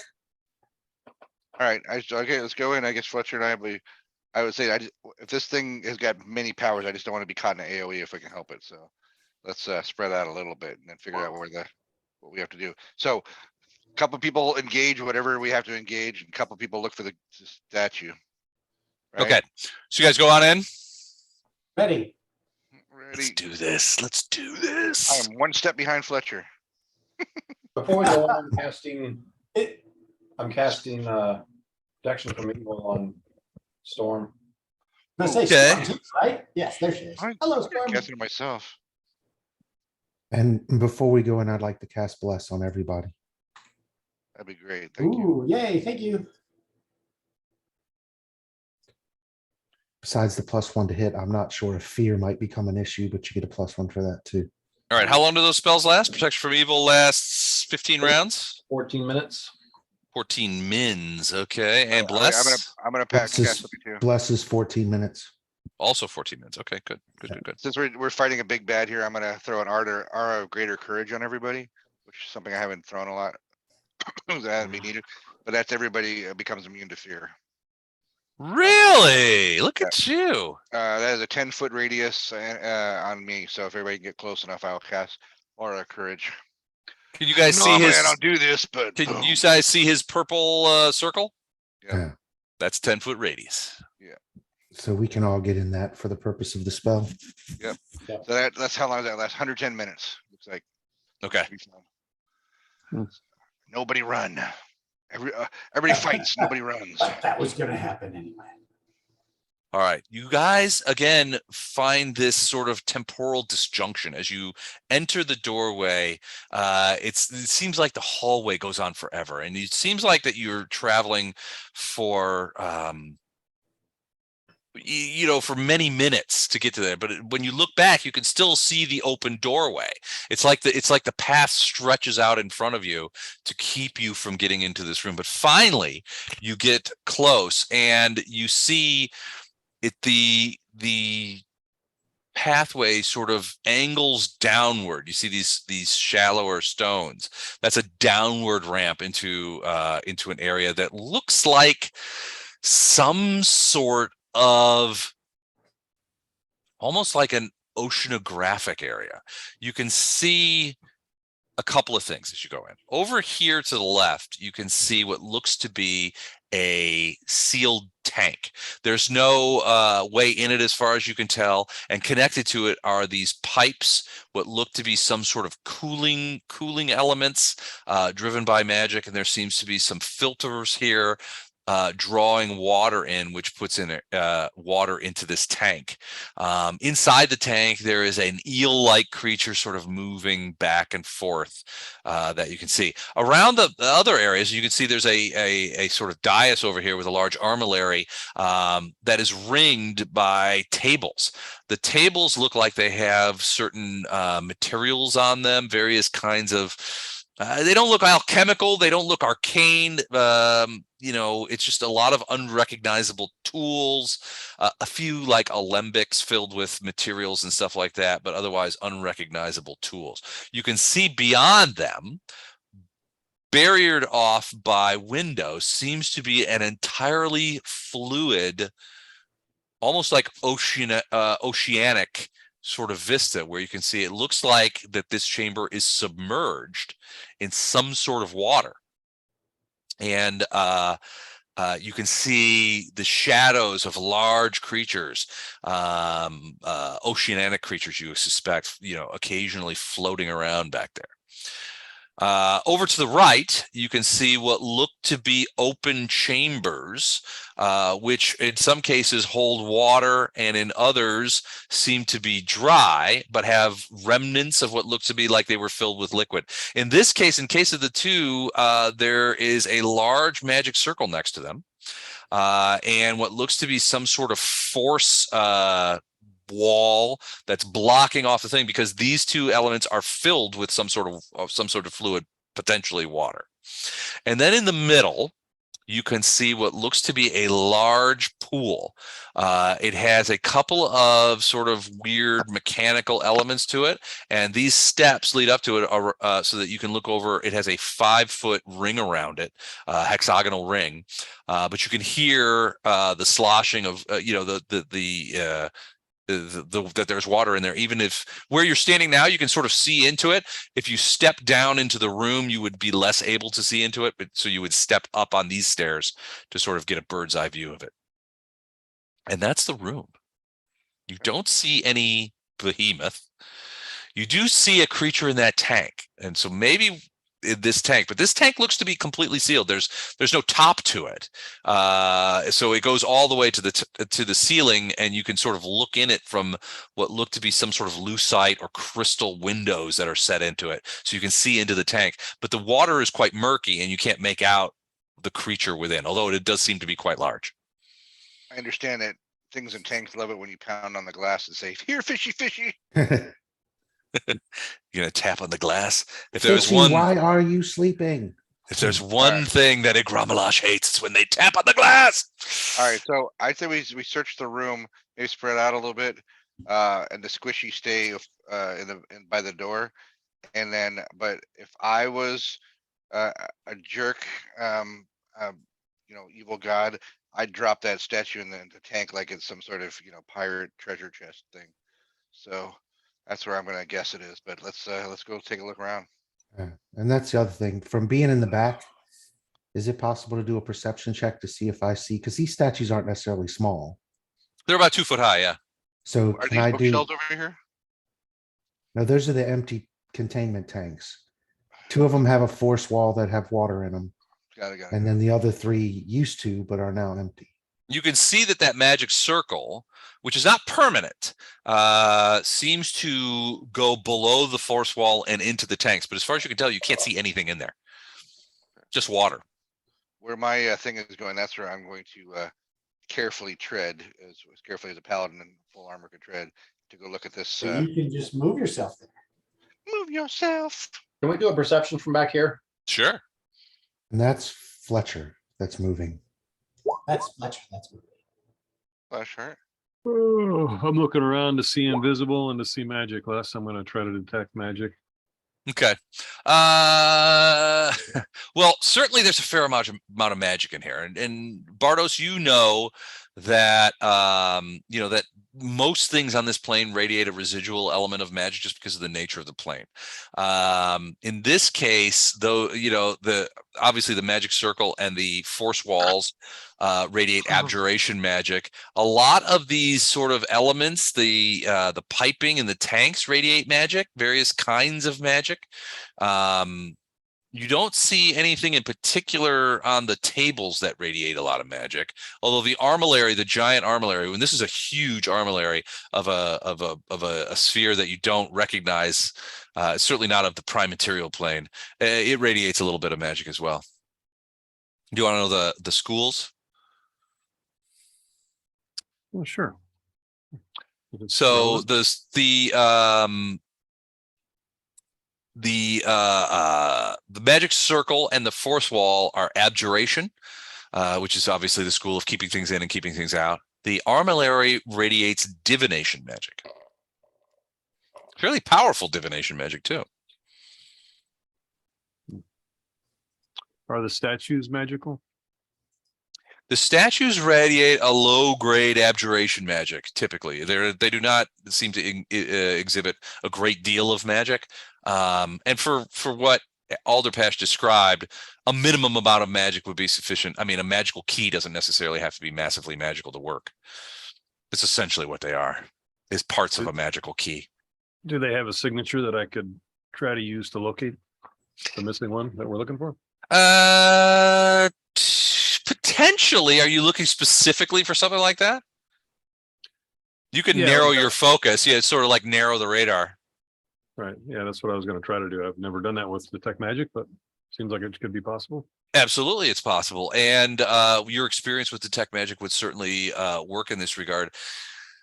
You don't see it, but it's possible that it might be eclipsed by other magic. If it's behind the armillary, for example, or in those tanks, it would be the low grade magic of the statue would be eclipsed by the higher level magic associated with either the magic circle or the armillary or the piping, that kind of thing.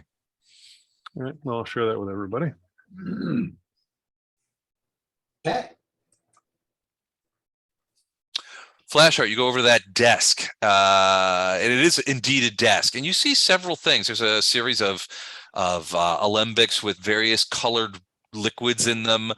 You see several instances of bones, including a skull, the likes of which the source of which you absolutely cannot identify. It seems to be maybe some sort of weird vampiric marine creature. There are some other elements there. All of the things that you notice about this desk is that all of this material seems to have a very thick coat of dust on it. Okay. But And at least from Bardo's point of view, none of it radiates magic in any real sense. and no statue is visible. Mm-mm. All right, Give me a perception check. Perception is 1 second, sir. Boop, boop, boop. While he's doing that, Fletcher, you and Bardos have sort of stepped gingerly into the room. 15. Flashheart, you Very do. ginger. I'm sorry? I don't do much very gingerly. That's true. I You probably- stomp into the room. Stomped into the room. So Flashheart, you're looking around just to see what you can see, and your 15 perception detects that over here on this desk looks to be one of the statues. It looks like one of those statues. All right. I wish I knew how to detect traps because this feels like a trap, but I'm gonna. So You grab know, it, get out. don't we have some sort of I'm not Now gonna we count- want Gato around suddenly. Yeah. All right. We're not on thing yet, so I'm gonna quietly as I can walk up. How will we pick up the other statues? Just by bare hand, or we? Yeah, they weigh there. I mean, they're just stone. They weigh about 35 pounds. I will drop my shield on my back and Grab it and let's get out. Yeah, I'm gonna grab it and Give me a reflex save. Oh that's what dear. I thought you say. Good son of a bitch. Wait, that's the wrong one. 1 moment, please. Saving throws. Oh, sorry, I got the perception still open. Go away. Go away. Okay. Saving throws. Fuck. I just closed the box of saving throws and I'm trapped. Trapped in my own hell. 1 second. Talk amongst yourselves, Les, while I get this reflex save ready. So how about those Cardinals? Yeah. Do-do-do-do-do-do. I accidentally closed the window where that thing is, and I don't know how to open it back up. Let me just take a look at my character sheet 1 second. Hold on. We got this. Can I roll the reflex save for him? I'll be. Yeah, my reflex is 16. So plus 16. Here we go. Plus 16. We'll be right back, everyone. All right, here we go. All right, you got it? Ready? Okay, yeah, here we go. 21. 21. All right. So you grab the statue, but as you do so, it turns out that it was and again when you look at this, these are all like tables back here, and there's kind of like just a bunch of like crap on it. And as you grab the statue and you're looking around and you're about ready to yell out, "I got it! Let's get out of here!" You realize that the statue was holding back several items that now tumble off onto the floor with a clatter, including several items of either bone or metal, making a great deal of noise. I've just triggered the Rube Goldberg device. Save yourself. Ilindar, Lothar, you guys are still high enough where you can sort of see into the central tube, and you immediately begin to see bubbles. And even Fletcher, you could see some of the water sloshes out onto the ground as something is rising up from the depths. Do I get to move first or too late? Never mind. Nope. Time for Nish.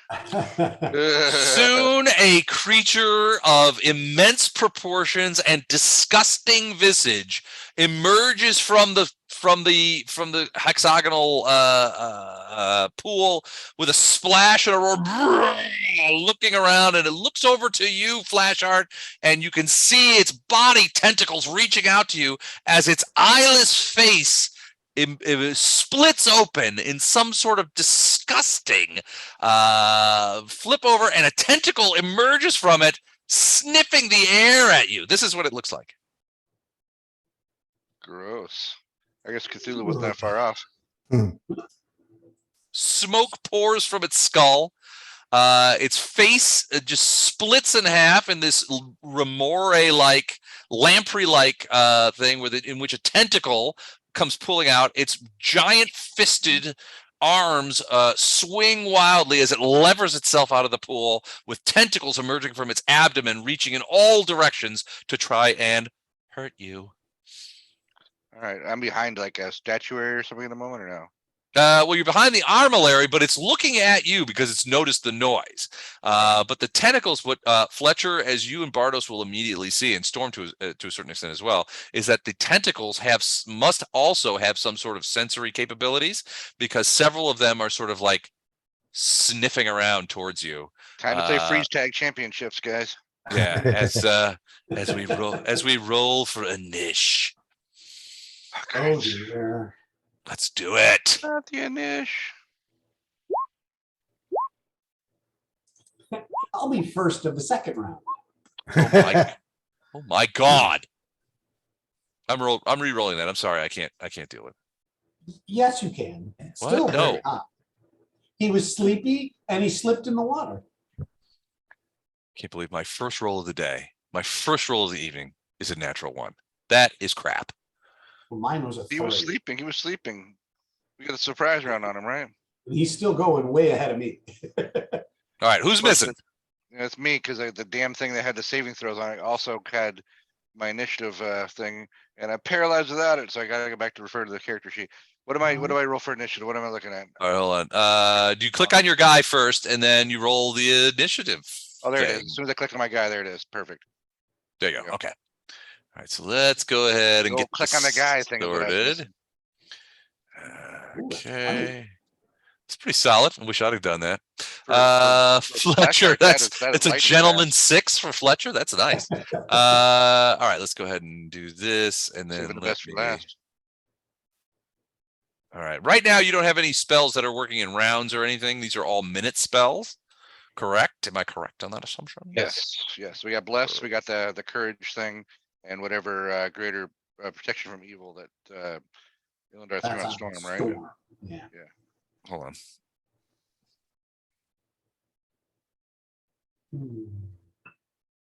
So Do Flashheart this. do a run, which is 3 times movement, and just go way out and round, and just get back here as fast as possible. Yeah, I was wondering, All right. Flash Art's considering how far he can throw a 35-pound statue and realizes it's probably not that far. Probably not that far. It's like I don't know. So well, Lothar's gone. I wanted to ask Chuck a question. It'll be like John Cho trying to throw a beer bottle off a cliff. So that's a little deep cut for Les there. That's a deep cut. He only tried it about 17 times. The funniest part was coming back there the next morning and seeing all those beer bottles like 20 feet away in a big pile. So we were at this party at a work conference, and one of the guys we know, John Cho, was hammered, and he got it into his idea that we were close to the coast, and there was like cliffs. Pacific cliffs, Like 100-foot cliff. So we were maybe 200 yards from those cliffs. Yep. 250. So John thinks in his drunk too. Yeah, we're on a golf course too. Yeah. So John thinks that he can throw a beer bottle and hit the ocean. So, and it's nighttime. We can't see jack shit. We're around a bonfire, right? Yeah. So he keeps making this announcement that he's going to throw them off the cliff. So he's taking beer bottles and he's just rearing back and just throwing them. And of course, you can't see where it lands. So he easily threw like 12 of them. He's just whipping them. So we come by the next morning to pick up the people who lived at that place where we were staying, and these beer bottles are like 30 feet away, just like in a big pile. Nowhere near. Didn't even come close. But it was one of the funniest because he made such a big production. He's like, "Oh, here I go. This one's gonna make it. Listen for the splash." And we're just like, "Oh, geez, yeah. There's no way." Like all over the fairway. It was, it was embarrassing. Exactly. It was embarrassing for all of us because we were like cheering them on and stuff.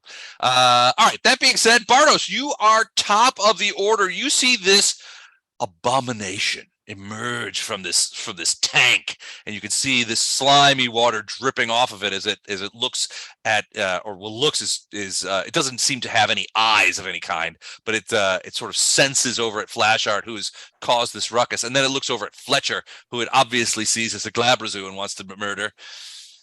You're there on the stairs next to Storm going, "What the hell do I do?" I think I'm going to cast shield on myself just to, because that is probably a great idea. A whole bunch of things. My AC is not that good, so yeah, I'm going to spend a. Neither is Dan's. Dum-dum. Is it? I thought Fletcher's is up better again now. No, it's his Oh, air it's conditioning. better than it used to be. It's a Yeah. 29 now. No, I was saying his air conditioning is out. You said AC. I was just trying to make a little correlation. Kind of like the funny with, I see what you did there. Flashart, when he's not being holy, is a little bit of a stand-up comedian. Don't give up your day job. I just flew in and boy, are my arms tied. All right, so you're gonna cast shield on yourself. Yep. How long does that last? I think it's a 14-minute one. It's minutes. Okay. All right, cool. So you are now shielded. Flashart, you're standing there with a statue in your hand, bunch of shit that fell off the desk on the floor. Creature looking at you. You got the armillary in the way, so you got some cover, but this creature obviously somehow knows you're there. I'm trying to decide if I move or don't move. Like I could just full on balls run there, but then I'm definitely spotted. But I think I'm spotted either way. So yeah, full on running it back here, Okay, so but We're don't gonna- run. but right you next guys- to it. yeah, you're gonna have to engage this sucker. So less full run is 90. 3 times movement. Or, Yep. and If what you're about wearing the armor. statue? Well, yeah. You're strong enough. You could carry the statue. It won't negatively impact you. So yeah, 3. Okay, so I just need to know. Lord, I can't even find. the Where statue. are you going? Yeah, I'm going down this way, but I'm just trying to measure it out. I don't have the little thingy handy. Here it is. Is this it? No, that's not it. I have a new monitor and this thing is enormous, so I can't have trouble seeing which for the measurement thing. There we go. That's what I'm looking for. Okay. See that yellow circle? Yep. That's its reach. Ugh. Well, I can go 30 feet easy right to here, but then I'm pinned. I don't want to get swallowed by a tentacle monster, guys. All right. Well, if I'm not being super encumbered by the statue, this would be, or in those stairs or anything else, this would be about 90 feet right here, right? But that puts me, I'd have to go to 40. Then Well, across. yeah, you'd have to cross, and so he will get an attack of opportunity. That's why I put the thing there. He's got 20-foot reach. Jesus. Or I can go here and wait for you guys to distract him for a second. Till we prime the Fletcher. I was gonna say, killing this thing is secondary. If we can just get you out of Yeah, there. I don't want to kill it. I just want to get the hell out of here. But I also don't want to get grabbed if I don't have to. If I run to here, can I go on defensive mode? So I would move my full movement, one movement, and then go full defense. Although I guess the full defense means I don't move. Full defense is a full round action. You can't do anything else Yeah. when you do that. No, I don't want to stay here for sure. So I want to get the rock and move. Or I can just risk it and see if he grabs me, and then we'll go from there. I was gonna say, if you want to bank on the fact this thing only has one attack of opportunity, you can let Storm go first, but that might not help you.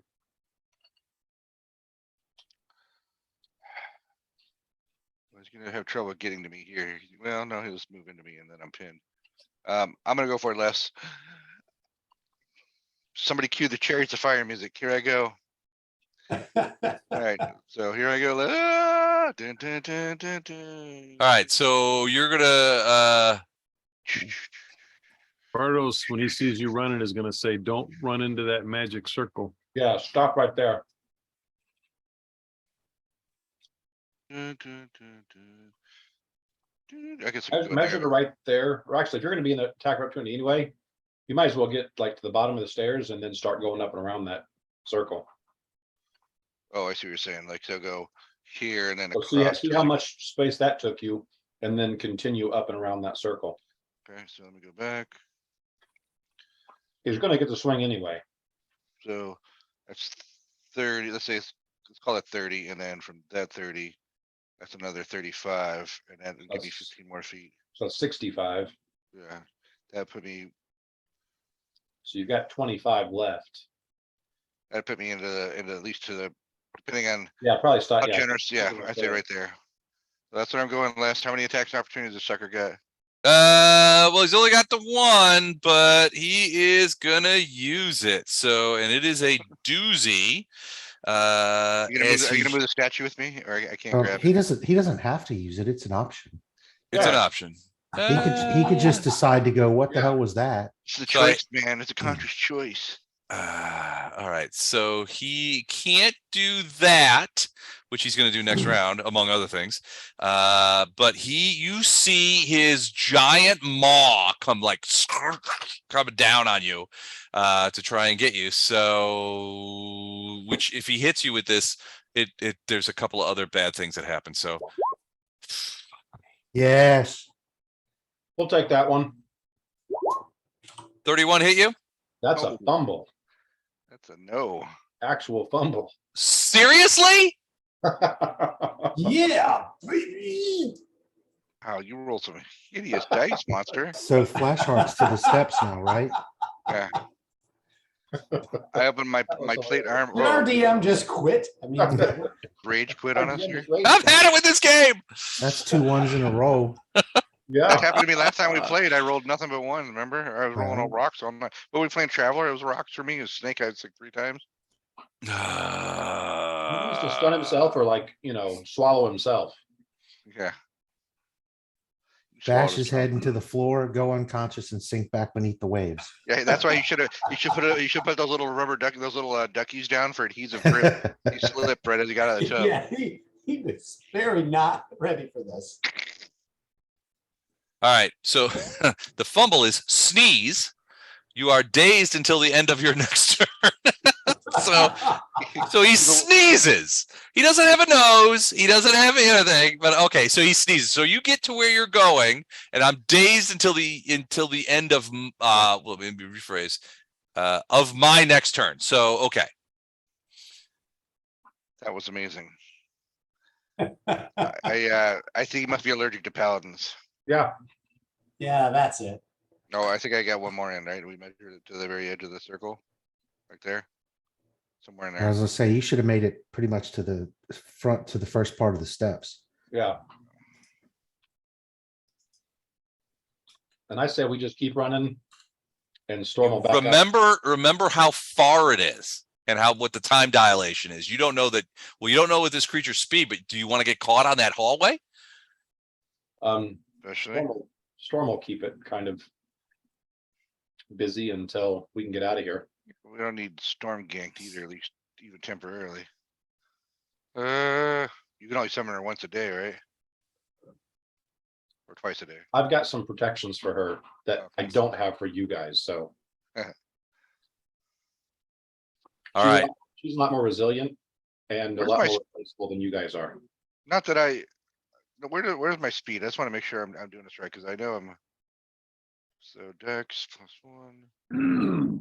Where do you find speed on this on the hero sheet? It's got to be 30. You're just a 30, you're a human being. That's all you Yeah. are. Yeah. Oh yeah, there it is. I see it now. Speed 30 is 50 foot equals 30 plus 10 plus whatever. Yeah. So it says 50 is speed here. Would 50 be 100 then? 50 is not your speed. No, your speed's 30, Matt. All right. Well, I'm just looking. It says under speed. It says speed says 50, and then 50 equals 30 base minus 10 gear plus 30 effects minus So you still have 5. haste- You still have haste You on. have haste on, yeah. Got it. Yeah. Okay. So 30. That's why you're speeding up. Want to make sure I wasn't short and less is monster. Okay. Want to do All right. legal like.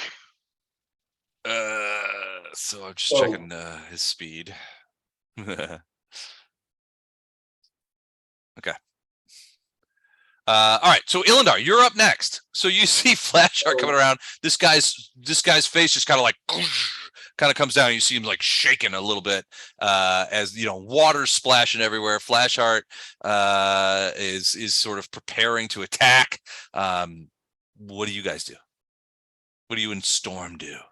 I'm gonna tell Storm to cover our escape and tell everybody else to let's run. I want Storm to exclaim Leroy Jenkins as she does. She will move up a little bit just so Fletcher's in the protective thing, but. Fletcher, you gonna put up with all this run bullshit? I'm just checking with you. A 5-foot step and then she's gonna go fighting defensively, waiting for that behemoth to come her direction. Okay. All right. So she's going on fighting defensively, and you're yelling out, "Everybody run! You know, let's get out of here. He's got the statue." Then I back up. And then you back up. Okay. All right. Igramalash is dazed, but he shakes it off, and you can see him extricating himself from the tank. Lothar, what do you do? I cast Chains of Light. Ooh, what does that do?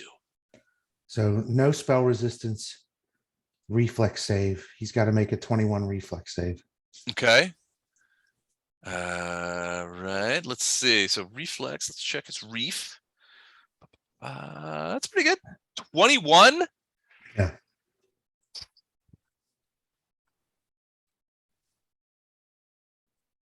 All right. Made it. 28. What Nothing. happens if he makes it? Nothing. It negates. Nothing. The creature targeted by spell is held immobile by chains of pure light, paralyzed and held in place. Okay. Okay. All right. So he manages to shrug it off. And then No I'm spell resistance. I'm going to move. I can't. This is the edge of the map, but so I cast a spell, so I still get my full move. So you're blazing the other direction. Yeah. Okay. So the idea was to try to hold it if I could. Otherwise, assume everyone was going to be running, and I don't want to end up falling behind of the running away part.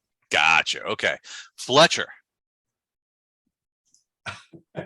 Fletcher's a little like looking around at everybody This is going, a tough one for Fletcher. "Oh, come on." Yeah, Oh. exactly, Fletcher. Come on, run your ass this direction. He's like He's not oiling really- up the Glabrazoo arm there. So Like he's, so Tin he's Man under getting control ready. because he's not raging. So he just says, "Hello, my name's Fletcher, and I guess we're going to be skipping this I'll dance." be your murderer today. I was going to be your murderer today. And he Dan, leaves. Dan, I'm envisioning Fletcher with that Glabrazoo hand arm, like using like the Tin Man from Wizard of Oz little oil drum to like lube it up, get it ready for action. All right, so you guys are running down the extendo hallway. Fletcher, I mean, you know, I used to have a lot of respect for Fletcher, but we'll see how that turns out. Bardos, everybody seems to be running away, but you are intrigued by this creature. You feel that your magic can destroy it. Or you can melee it. Cast magic missile. That will get it. You can get a verm. Well, no, somebody else will hit it first. I do Nobody- have something that can stop it, actually, for a while anyway, so I'm going to reserve until everybody gets behind me. Okay. Ooh, I I'm can, do, intrigued. I can do a wall of force, guys, and stop this thing, hopefully. Just slow them Bardos down is- long enough for us to get out. Bardos is delaying. Flashheart, what do you do? I'm gonna pull a sweetness move with my arm out like this. I have my Heisman thing, and I got that statue in the other arm. The Heisman Coming maneuver. through, yeah. Walter Payton coming through there. All right. Love it. Straight down the middle. Where are you putting this wall? Storm will ask. Well, I was thinking about putting it right about where I'm at, or where Like Storm's head is. Like right here in south. Yeah, just to cover the entrance. Okay. So we slam that crystal thing in the back. In other words, Storm needs to move. Yeah. All right. Flashheart, you took off running. Illendar, your turn. Igramalash is next, and he is flipping pissed because he's on the DM side, and the DM is like, we spent all this time putting this together. You guys are just gonna run the fuck away? That's horrendous. I'm gonna be taking a bath in Castle Dresden or something. Up to the drain. Ah, roll for initiative, bitch. Illindar's gonna keep running. Storm's gonna back up to here. Okay. And honestly, this is a lot smarter than we usually are. So I understand why this vexes you. I'm very confused, very confused right now. Ooh. Hey, Jennifer. We forgot to include Don in the initiative like we said we were going to. We gotta have 2 rounds of him like doing He's been sending secret messages to me from Vegas about what he's not doing. So, hey, Gordon. Storm's gonna just start backing away and waiting for Bardo to nod that she's far enough back, but she's obviously hesitant to leave him completely behind. Yeah, that's good. And I can move and cast this, I'm pretty sure. Yeah. Right. So Oh yeah, you can take a 5-foot step and well, block no, this I can go 30 foot. So and Right. block that doorway. Yeah. And this is for Don in his absence. Yeah, Gotta get felt one in. that. He felt that in Vegas. He just twitched in his, his chair. He's on the strip right now going, ow, what the hell? All right, so Storm moves back. And Bardos, is this point after Illendar and Storm move back, you move back as well. And you are casting Wall of Force. All right. I drew a line where it's I see it. hopefully- All right. So the and creature, we're Scooby Dooing our ass to the front door. the creature comes out of this thing like a whale breaching. It just comes out and hits this thing as hard. I mean, Bardos, you hear it. Well, from a magical standpoint, your connection to this wall obviously is you're the progenitor of it. You can feel this, and the reverberations in the magical space is just. I mean, it hits it with like a cannonball, and is. You feel it sort of compress in, and the force is being compressed by the power of this creature. But ultimately, it does throw it backwards, and he's like, as he's trying to like get it. You see these tentacles just on that wall of force as it's trying to. And I mean, the rest of you, as you are running away, like cowardly turds, you guys can feel. You could feel I mean, you could hear it. I mean, you never heard something hit a wall of force so hard that there was visible audio cues, but you could hear this the power of this creature, this immense creature just slamming against that. I mean, you guys are shocked and dismayed, and you're like, man, if this thing was able to get out at us, we would have had a devil of a time. But you do manage to move back down the temporally distorted hallway, and soon you see in the distance the light coming in from the open door that leads into the Crossroads Nexus. We're back from Narnia. Woohoo! And you guys have once again screwed a carefully plotted out encounter. Yeah. Yes. But I would say that we didn't do a damn thing, sir. Well, I Your think that's roll- accurate. You guys didn't do a damn thing. You ran your away, rolls- your rolls and betrayed you. Bardos called an audible, and you guys come piling out of here. At which point the angel's like, "Is all okay? Are there enemies in pursuit? Perhaps I can stand watch and do nothing while you guys escape." Close the doors and put the crystal bar back. Yeah. Back in place. Back in bull. Walls of force, if I recall correctly, are not permanent. Is that accurate? No, Not unlike a wall of stone. it's No, 14 they're- rounds and it has 280 hit points, hardness of 30. Okay. You guys will hear after a couple of rounds, Bardos, you will yell out, "The wall of force is down," as this thing does enough hit points to it to essentially destroy it in about 2 rounds. You did but- hear the hardness 30, right? Huh? You did hear the hardness 30, right? Yeah.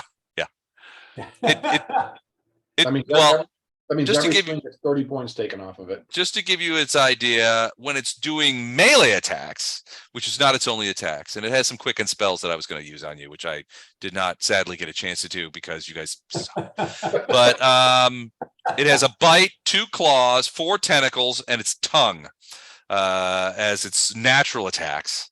These are all either at plus 22 or higher. And I'm guessing it's a So- grapple I'm specialist. worried about damage because DR 30, it doesn't even start taking damage until after you exceed 30. Oh dear. Oh yeah, that's not a problem here. Okay. Tongue does more than 30 damage on average. It also has constriction damage, fast swallow, swallow whole, smite good, which was going to fire up. So basically, you guys escaped it, but I was basically going to tell you it had black tentacles, quick black tentacles.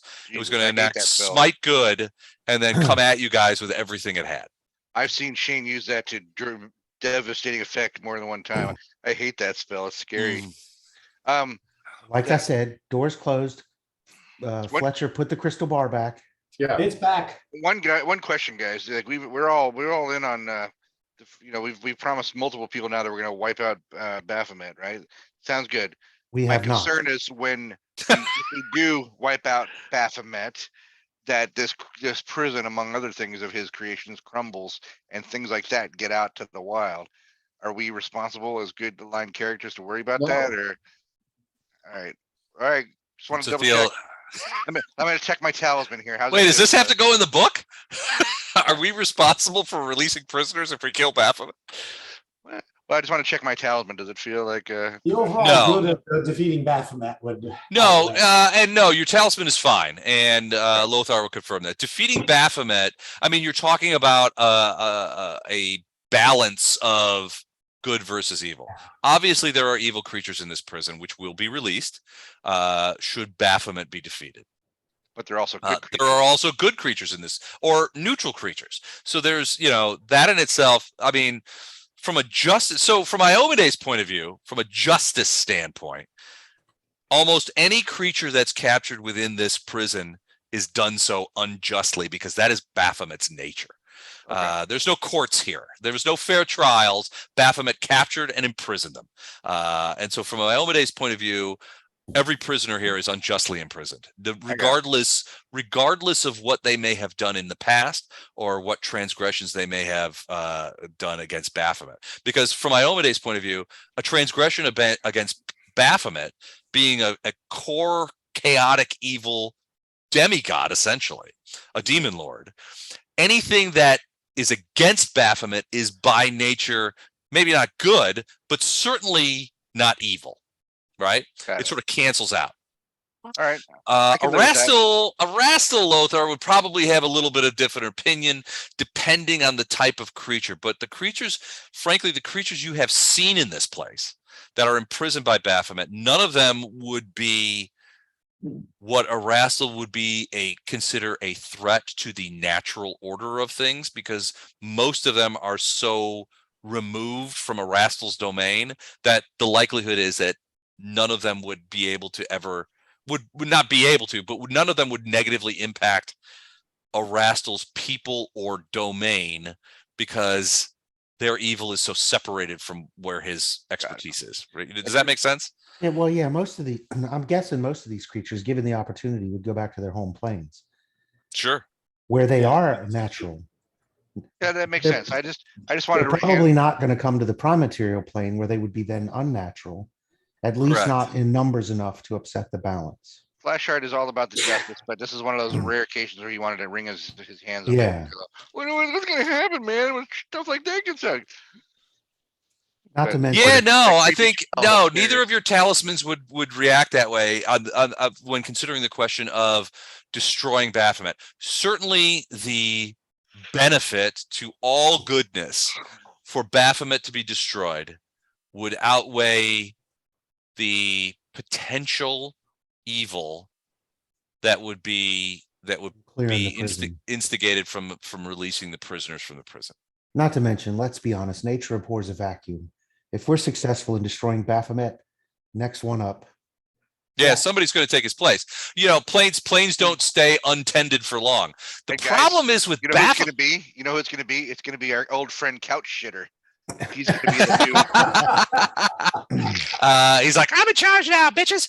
Well, so Personally, I figured Nocticula would install Gato, but who Yeah, knows? well, Gatto is a servant and frankly a well-liked servant, but giving him control of an entire plane is not the sort of reward that she has in mind for him. Yeah. That would be like getting for somebody, it's like, oh hey, I've removed this thorn in your side, here's $1 billion. The reward far outweighs the thing.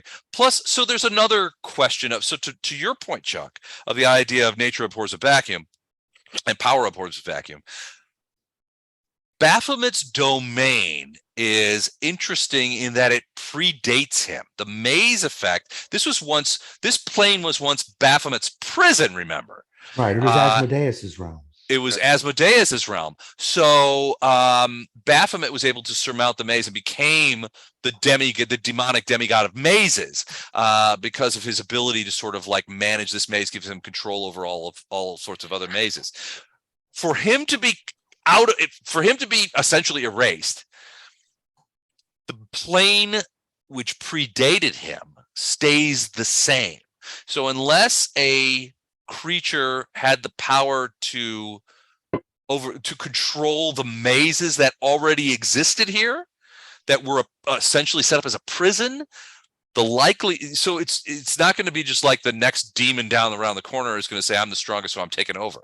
Although some of them may feel like they can, the reality is that the nature of this plane is such that you need a very specialized set of skills and powers to be able to take it over in the same sense that Baphomet ruled this plane. The most likely scenario to your eyes is that you have a selection of powerful demons that live here and are somewhat familiar with the maze aspect of what happens here, all vying for various levels of control to try and take over, and try and capture portions of because remember, planes are enormous. They're essentially a universe unto themselves. So I mean, you would have probably a series of people, at which point Asmodeus, now who would certainly be aware of the destruction of a major demon prince, as would most of the deities, might just decide that this was his opportunity to come back in and take over and reclaim this plane for himself, which he could do. Although the hells only number 9, Asmodeus rules all of them, and certainly Asmodeus's influence and power could extend deep in the abyss, and almost certainly does. So are you saying that Asmodeus is gonna owe us a favor? That's what I heard. Maybe you guys should talk to him and see if you can set up some sort of arrangement Some or sort of deal. negotiation. Yeah. Broker that for us. That sounds like something that needs to be in the Paladin book. Can I? No. Yeah. Can I I mean, know? I did him a solid. Come on. All right. So now we have Those skills. 5 of the 6 statues. And we know where the 6th one is. We think, right? Well, the Mhm. sixth one is with The warden. the actual, no, the 6th one's with the gatekeeper. Oh, okay, Yep. right, okay, yeah, okay. So we need to go put the 5 of them in place.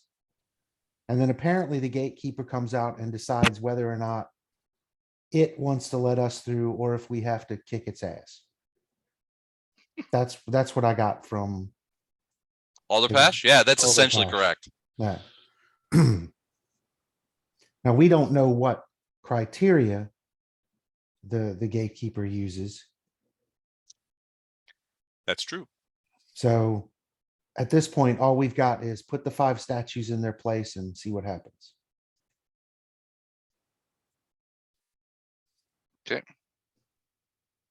Okay. Sure. So is that what you guys do? Mhm.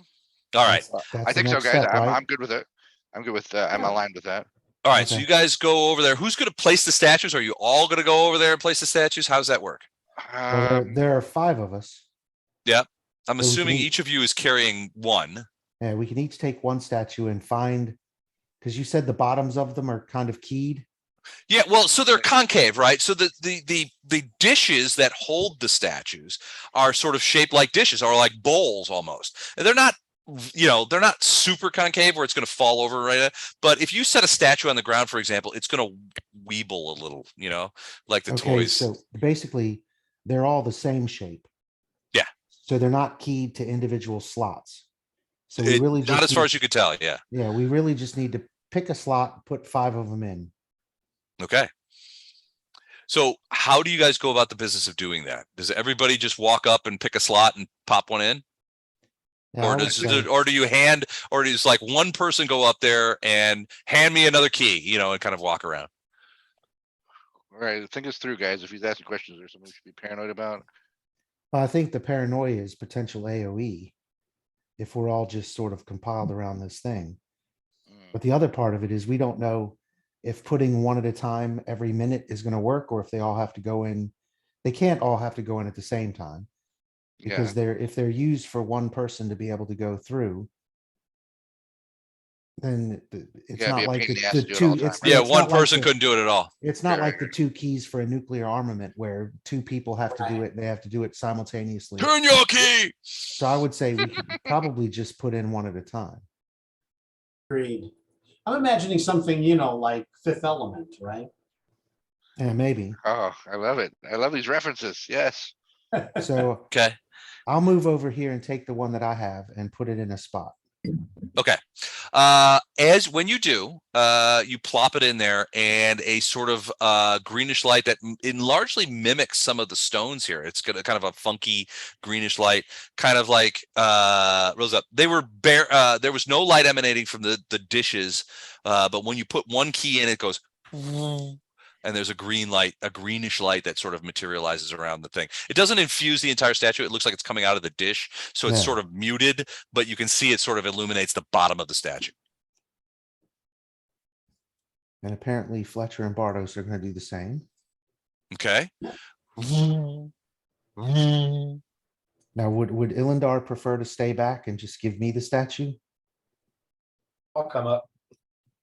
And the sort of the reason why I figured I would take this spot is we don't know what the, I guess, judgment, for lack of a better term, is for this thing. So I have a fairly high diplomacy and I wanted to be here in case that becomes important. All right. Hold that thought. You guys figure out what you're gonna do. I gotta pee. I'll be right back. Okay, you go do that. Now we turn on him. Gonna say diplomacy is my highest skill, so. I'll go over here to this one.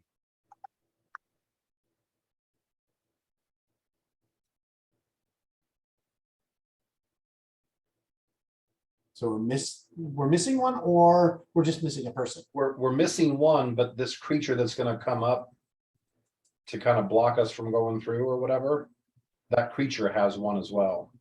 Ah, So we're getting our last one from it, so we are gonna have to fight that one. well, all right then, I'm ready.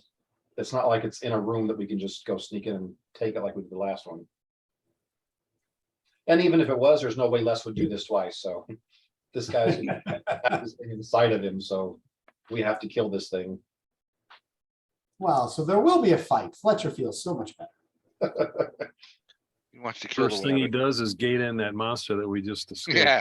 Yeah. Surprise! Surprise, MFers! Don't give him that idea. Like, what's the Sergeant Dokes from Dexter? That's a meme that always keeps on giving.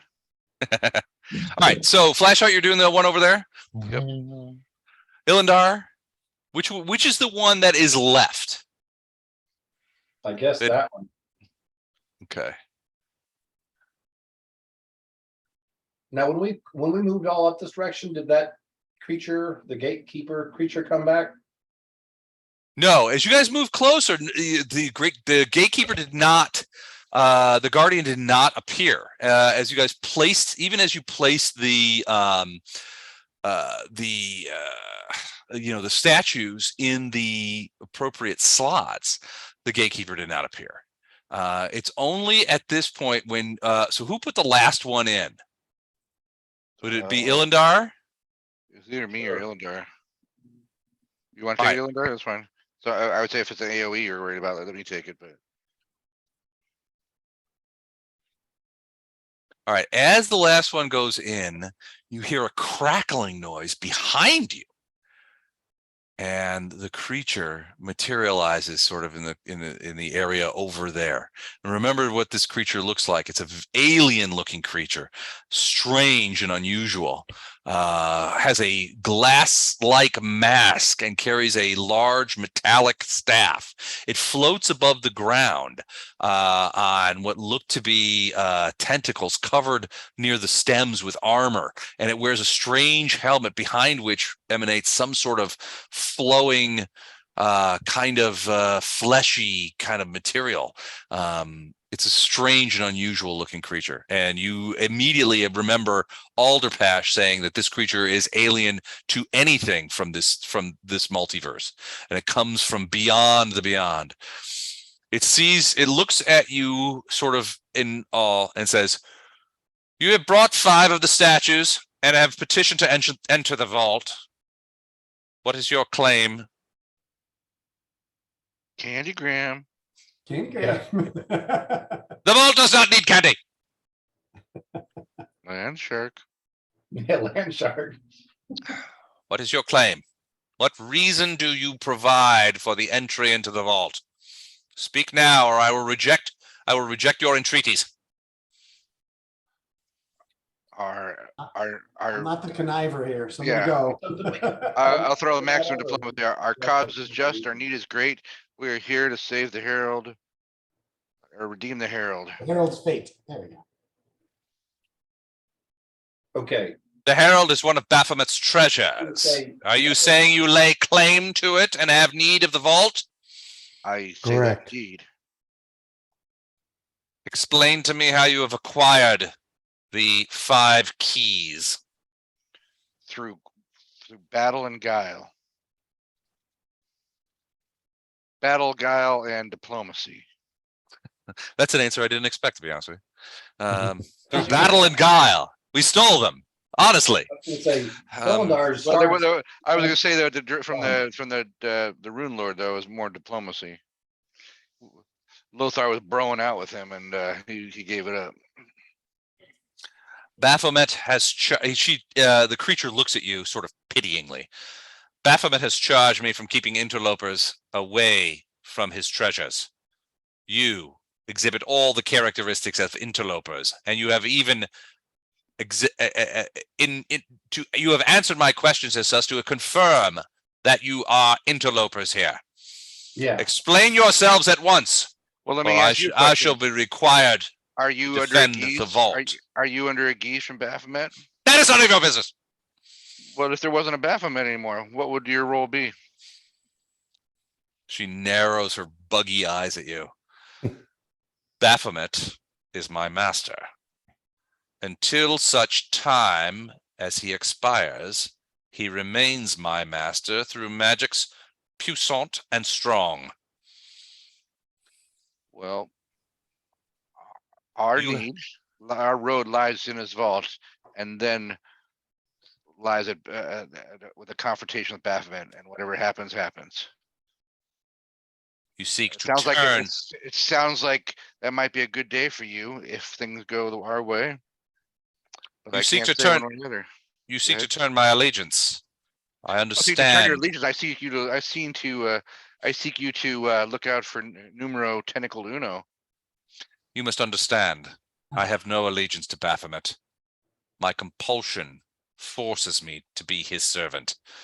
In this, there can be no abrogation. Is You there? have, do you have any? Are there any compelling reasons why I should let you into the vault? Yes, if you're supposed to serve Baphomet, we're his biggest threat right now. If you let us in there, he will kill us, which will help him. That doesn't make a ton of sense. Oh, It we've got a does. Vulcan in the group. That's nice. No, it's like Are you like- trying to use reverse psychology on me? Because it won't work. is this the story of the puppy who lost his way? Because that's what it felt like. So she says, your entreaties have failed. I shall not allow you into the vault. I must discharge my duty. Which So you is- don't want your freedom? It is not Oh, a match. She wants She I looks, understand. she looks at you and sort of curiously as she levels her staff at you, particularly Lothar, and she says, "My desires are inconsequential." Well, let to me the ask will you of this: Baphomet. is your master's by rule? Is there anything that says you can't say what entreaties would work to enter this vault? I am charged only to allow the servants of Baphomet to enter this place. You have But you borne have the five five. servants. You have borne the 5 keys, which forces me, to which I am forced to inquire as to the reason, because you are not known to me. You have proven yourselves to be enemies of Baphomet and therefore enemies of my master. right. I cannot give you the key, and I must seek to stop you. Perhaps you could go talk to Alderdash and have him explain it to you. Alderpash is a huge dick, and I shan't discuss any of this with him. I must warn you now that it is my compulsion to Yeah. destroy you all and retrieve the keys. Have it! And she goes into a sort of combat stance, and we find ourselves returning to a niche. I'm like, hey, lady, we just defeated a gibbering monster for one of these statues, and you're thinking you're gonna throw down with this party? I mean, come Well, on. basically, she's saying, I don't have a choice here. I know. Yeah. I was looking for a Your way around story her. sucked, so Right. she's got to fight us. I guess. Well, yeah, I mean, We're she, a bunch of lawful good guys. We're gonna say like, yes, we're evil and we want entry to around Baphomet's orders. I was going to say that's what exactly what Illendar was going to do until we should have had. We should have had Gado speak for us or Illendar. I apologize, Illendar. until someone told the truth, and the whole time Yeah. it was just The truth will set me free. how many adventures have been ruined by one guy telling the truth? It's always somebody else. Well, Ilindar, if I may make a suggestion, don't get involved in parties with lawful good priests or paladins. Yeah. If your intention is to try to like lie your way through stuff. Not that that's a bad way to go about it. Just ain't gonna work here. Yeah. You said you got to enter politics with that. That kind of. What they say, you can take the drow out of Menzo Baranzan, but you can't take the Menzo Baranzan out of the drow. We need T-shirts to say that. That would be awesome. In our D&D retirement home, make sure we print those up. That'll be in the gift shop. You have to go through the gift shop to get out. So to go Where's for the my drow horseback bib? riding. I want my Yeah. drow bib. Sorry, My drow bit. if your D&D retirement home doesn't have a bowling alley, I won't be there. Sorry. All guys. right. Dude, Hold on, I got a tweet. I used to Where's be able my- to bowl. Chuck, are you a decent bowler? Yeah, He's decent. a professional bowler. I didn't know that. I say I Wow. could easily bowl into the low 100s and be fine. I bowled a 60. I bowled a 68 twice in Chicago. That's how far my crippled body has taken me now. Nice. And I am not a professional bowler. Okay. One of my Semi-professional. Now, college wait a buds on the second. goddamn Now- bowling ball was saying that the floor is not oiled properly, and that's why we're not doing it. But Wait a sounds like second, bowling Chuck. course You gets me. you make money on a professional bowling circuit. You are No. a professional bowler. I make money on an amateur bowling circuit. Oh, be a okay. professional, you have to Ah. apply for a card for the PBA, the do you- Professional Bowlers do you- Association. Have you ever done that? No, Do you ever wish to?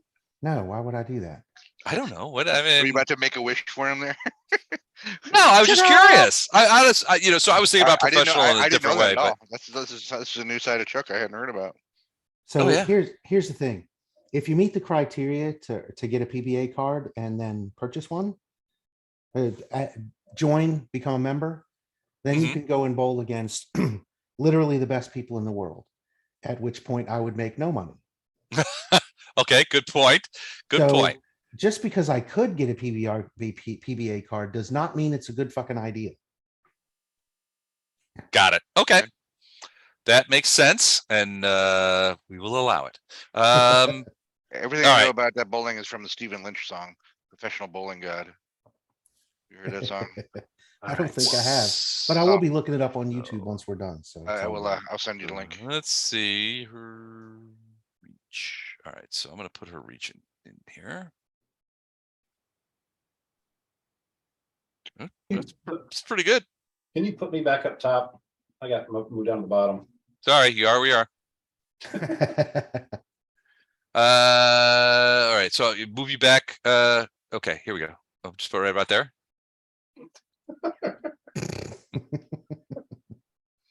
Sorry, where were you? Like, oh, Maybe next, like next, right there. right about there. Yeah. Okay. Or actually, I was right there, but yeah. All right. So round one, she's first. Oh, I'm first. Why are you first? Because 24 beats 22. Oh Why he ended up at the bottom, I think. How was did very that happen? All right, never mind. This new math the kids are using is How did that happen? I was 24 is more than All right. 22 now. That's some common Kids core these shit days. we got going on here. All right. I think we're gonna skip Illendar this time, so we'll go to me. Les is tired of All right. losing. Yes, You guys aren't running away from this one, bitches. go ahead and roll your one and be done with it. It's all. Oh, yeah. Yeah. Self-strangled with tentacle. Oh, what the hell is this you on the list for? I put it in the chat for you, Chuck. Cool, thank you. All right, Illendar, you and Storm are up. Storm is close. Storm was within range. I think both of you are. So Storm's reach is 15. Oh, 10. 10. All right. So the creature's range is 15. But sure, thing goes right here, so she can reach him from where she's at. Sure. So Illendar is going to cast haste. That's going to get everybody. And then Storm is going to attack. All right. I think that sucks. So these are all going to be at +1 from haste and +1 from bless, so they're all going to be at +2. Bless has gone away. If you're thinking about Lothar's bless, he could recast it on his turn, but Bless That was us 14 minutes. minutes. yeah, but you guys were. I mean, it We took you. didn't spend at least 15 minutes to go run from the big gnarly We monster. ran from the big thing. it wasn't running from the monster. It was going back and forth from the thing. I told you it's time dilation. Ah, Oh, okay. How long? How many rounds does haste last? 14, 15? 14. But by one, So yeah, the time dilation. Minutes. It took easily something along the lines of what it felt like it was 20 minutes at least for you guys to traverse that hallway, even though you could see the doorway in the thing in the distance. All right, these are all +1 then. +1. All right. Shit. Fire. Okay, so 33 is a Holy hit. shit. 33 is a hit. 34 is a hit. 29 is a miss. 34 is a hit. All right, tally them up. Give me the damage. Okay, And this is at range, or did Storm move closer? or didn't move. She can, She can bite at 10 feet away. Yep. Snaky head. Huge. No, but she can Okay. still do it. So I guess that's a dragon thing. So So 44 Okay. plus 28 okay, plus 32 okay. plus 25. 25. All right. So Does she get the trip interestingly, attempt? What's that? well, it's a creature. It's floating, so probably Yeah, not. it doesn't get, I didn't do the trip because he said it was floating. Ah, okay.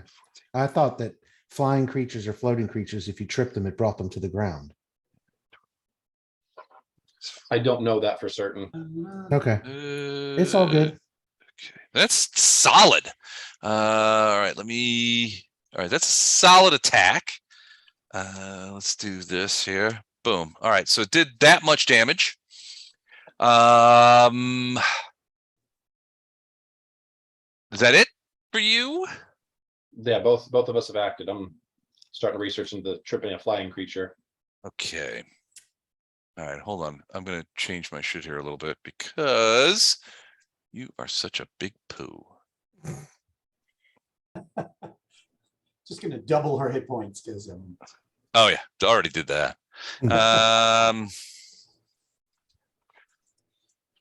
He doubled Does it Storm for have every one he rolled in the previous encounter.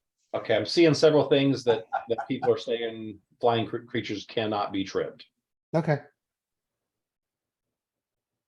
So, and that makes sense as far as the rules go to me. So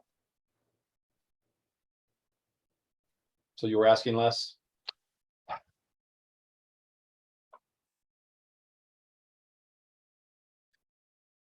Hold on. I was beginning to think I froze up again. No, I'm all right. So there's a couple of things that are gonna happen. Plus 19. All right. So as a quickened spell, it's not even really it is a spell. As a quickened spell, it's going to cast Chains of Perdition on Storm. That he's learned from us. so Chains of Perdition, yeah, basically it's trying to capture, basically trying to grapple Storm at this point. So here is, wait, let me double check. So the chains materialize and begin to wrap themselves around Storm. Okay, so wait, I gotta make sure. Ooh, that's fucking bad, man. That is bad. CMB versus CMD. It's gonna be versus CMD, and you are not gonna like this at all. Where's it? They always hide the additional CMB here. Hold on a second. All right. Okay. All right. Here comes the CMD. B. 38. Missed it by 3 points. Shut up. You got 30, 41. Oh my god. All right. Hang So on, the chains batter Storm, it but there? Storm is unaffected. Yet. It's gonna try again. So let's just go ahead and let's do this right here, because this is gonna be I'm gonna make sure that these chains of perdition are gonna be a huge pain in the ass for everybody. Great. They work great. I mean, I think everybody. They do work great. They are amazing. That was one of Xano's favorite spells, was the Chains of Perdition, Blade Barrier and Yeah. Chains, and of course Flame Strike. And so she is that. So that goes to this. Boom. Here. Good. All right. Then, because that didn't work as well as she'd hoped, she is going to. Let me see. All right. So she's going to do a couple of things. One, she is going to fire. So she basically levels that weird metallic staff that she has at you, and you see this burst of power come out of the front of it, boom, like a shotgun. And you can see that at the same time, the the sort of like quills sort of in the back of her head that are extending outside of this weird helmet that she has on are starting to glow, sort of an orangish reddish glow, as she does that. So she fires it 3 times. All right, the first one. Whoops. Target up in this bitch. Boom. There we go. Let's see if this hits again. Oh shoot! So just a hit. Second shot. Who is she shooting at? Storm. Oh, okay. 31 doesn't hit, right? No. Okay. Second shot, also 31. Shit. Boom. And third shot is 38. Nope. Wait. Wait for it. It is a oh wait, I'm sorry. These are touch Oh, I armor think, class. yeah, every single one of those hits. All right, and a 19 is a potential crit. Does the 31 is a 31 a confirmed crit for a touch attack? Oh, yeah. All right, so essentially this is tantamount to a firearm, but not actually. So let me roll, and it crits on a 19 as well. So 24. That does not hit your touch, right? Yeah, it hits everyone's touch. All right, so I've got 3 hits, 2 of which are crits. As she blasts away with this thing. All right, so let me do. Oh, so firearm, you're using regular firearm rules? It's not, well, it's kind of a firearm, yeah. Those rules are broken. Well, it's a ranged touch attack essentially from a rod. Yeah, because that's, yeah. If it's like a spell like that, then that's fine, but. And it's times 3, Firearms are so broken. What if he goes to psionics instead? all right, so each hit is I so I hate want the to say psionics. I hate that I do. So DM No Gunslingers is now using firearms. now Yeah, using this is fire- not a firearm, it's a ranged touch rod. We know this creature was at the Barrier Peaks adventure. Got the rig gun. 18 It's an old callback there. 3d6 Is it Journey to Barrier Peaks? Yeah. Journey to Barrier Peaks. energy, which is going to be Has that miniature somewhere. Sonic. And then she's surging, so that's another 3d8. Okay. All right. So this is bad. This is bad for you. All right. 3 hits. So the first weapon damage itself This is on Storm. is on Storm. These are all on Storm. Is 49 points. Then there's another 3d6 sonic damage. 15 points of sonic. Is Storm immune to sonic? No. Okay. And then another 3d8 of surge because of the energy she's pouring. You can see that the creature itself is pouring additional energy into the rod Okay. for another 11 points. So a total of 75 points. Ouchie. Okay. Does Storm Ow. have DR or no? All right. And now for my second action. She is not happy. No, I'm just kidding about the second action. Come on. Second action, she uses her remote control to open the door where that other monster is. All right, Fletcher. Ow. Okay, so I have some questions.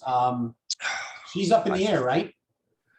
Well, she's floating above the ground. Yeah. So she's probably the tips of her tentacles are probably 4 feet off the ground. And but she's kind of large, so she's Definitely large. okay. The chains of perdition. Are sort of trying to wrap around Storm. So Storm is kind of like whacking things away. But those chains are still trying to wrap Storm. Okay. Are they on the ground trying to wrap her up, or are they in the air? Well, Storm's on the ground, so I guess they're close to the ground. But so the chain of perdition sort of floats in the air. Okay. Then I'm going to do a charge at her, a flying charge. Ooh, okay. And you've got the direct line of sight.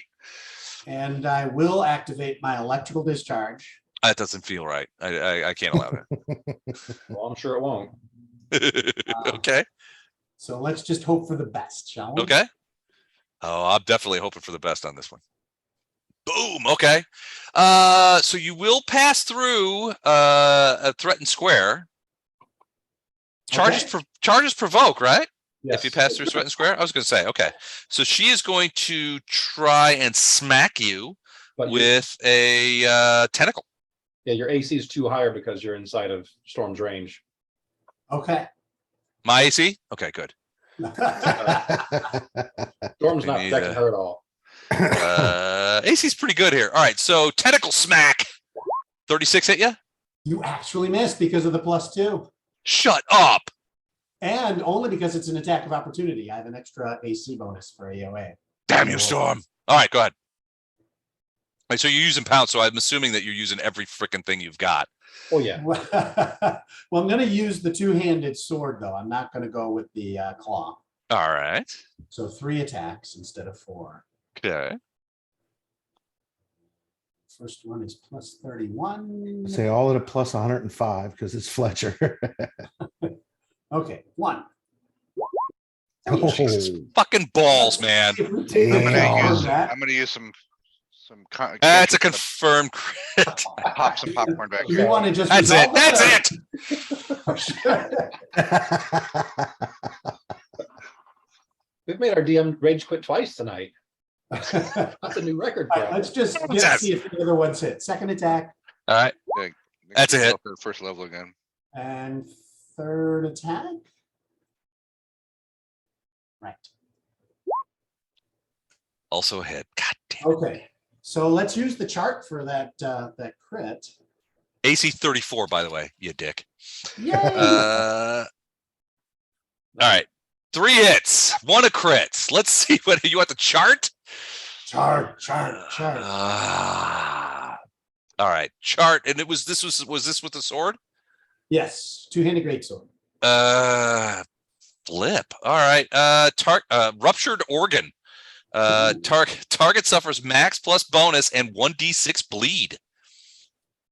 Nice. The bleed can only be cured by magic. So max is 42, Okay, got it. and here is bonus. Okay. Jesus. Okay, your max isn't 42. I was gonna say because bonus hold was on, 40. How the hell does that work? Your Uh, max. Sorry, you're Oh, right. he's added 2d6, so I it's did 48. average- No, it is 2d6. I did average on the other one of 7. So 47 is max. 47. Okay. And then 44. And then you said 2d6 bleed? You still have a You still have 2 hits, 1d6 bleed. But you still got 2 regular hits too. You still got Let's just 2. do those real quick. Okay. Yeah, 2d regular. Or you could roll the bleed first if you want. It doesn't matter to me. 40 40. for the second, Okay. 41 for the third, Jesus frick. All right, and roll a d6 for the bleed. My God. and then bleed is 5. Because of And course. electrical damage is 8 in total. Okay. All right, let's see about this. All right. Sorry, I've got to get a calculator. Here's the 4. 12, Not to add insult to injury, but 11, 12. Dan, did you do the hasted extra attack? And a blast. Oh, I did not. There was haste. I didn't know. Yeah, Oh, those would have all been at +1 to hit as well, but okay. they all hit anyway. Let me go back and do my hasted attack. At +32. Ouch. Okay, sorry about that. Man, I'm going to look forward when Baphomet shows up and starts kicking ass. 46 is a hit. So another 39. 39. Okay.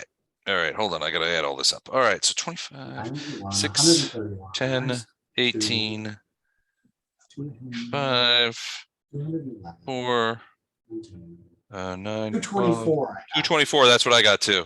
All right, minus DR, which is 6 points. Ah! 94. Okay. All right. Let's see how many points we got here. All right. So you did, even with DR, you did 194 points of damage. It has 135 left. So that is So you did negative 59. What's its con? Negative Round up to 59 points. Does it have a 60 con? Oh, yeah, D6 for that other attack. Hold on, just in case that matters. Lightning. Hold his tentacles. I'm going to hit him again. Another 3 points, in case that matters. All right, so that's negative 62 now. Is that what you're saying? All right, Yeah, negative sounds right. 60, negative 62. Okay. All right, Lothar. The swift action. I'm kidding. She's dead.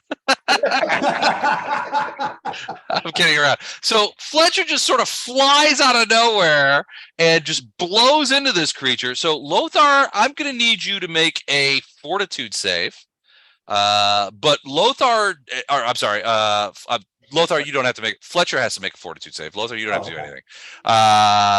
Fletcher, you are covered in, like, you just blew into this creature. Its mask flew off. There's ichor flowing around everywhere. All this alien shit is floating in the air. I need you to make a fortitude save. Okay. Any pluses for being near storm? 2, Poison? 2. Oh, is it for poison less? Yeah. I'm immune. All right. The Galadriel arm makes me immune to poison.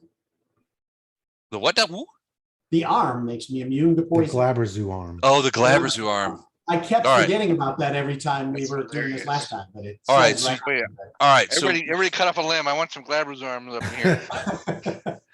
yeah, it's like the hand of Vecna. All right. So what happens is, so you guys see Fletcher. So you guys see Fletcher just like roar into this thing, and of course Fletcher does that thing where he turns into a blender and just like rips the shit out. So the creature's in pieces, and it falls to the ground, and just sort of sitting there. But Fletcher is covered with this green sort of glowing shit that was the creature's blood. Think Predator, right? Fletcher, you can feel this stuff sort of like singeing you. Now you're immune to it because you're immune to poison, but it's obviously some sort of toxic shit that is on you. And you realize instinctively that if it was to get on somebody who's not immune to poison, this would be dangerous to them. You're covered in this shit because of the sheer volume of blood that you managed to spray around killing this thing. But yeah, it sort of falls away, and there's a couple of pieces. The pieces themselves continue to float about maybe 2 feet off the ground, and they just sort of like spin a little bit, sort of the inertia from the blows that Fletcher like inflicted on it. But yeah, it does seem to be a thing laying there. There's a moment where you guys are like, okay, what happens next? And then you hear sort of like a clunk, and over here behind it, you can see lying on the floor one of those statues. Ooh. Candy. I look around for a towel. I ask the angel, have you got a towel I can use? Coming right up, he materializes a big fluffy towel, comes over to you and hands it. He's like, here you go, good sir. That was a hell of a battle, I must say. I'm not sure what nature of creature this is, but it's certainly some alien to what I've ever seen. The entire thing that it did to Storm was quite vexing, I must say. A Storm being the champion of this group, and as fine and honorable a dragon as I've ever met.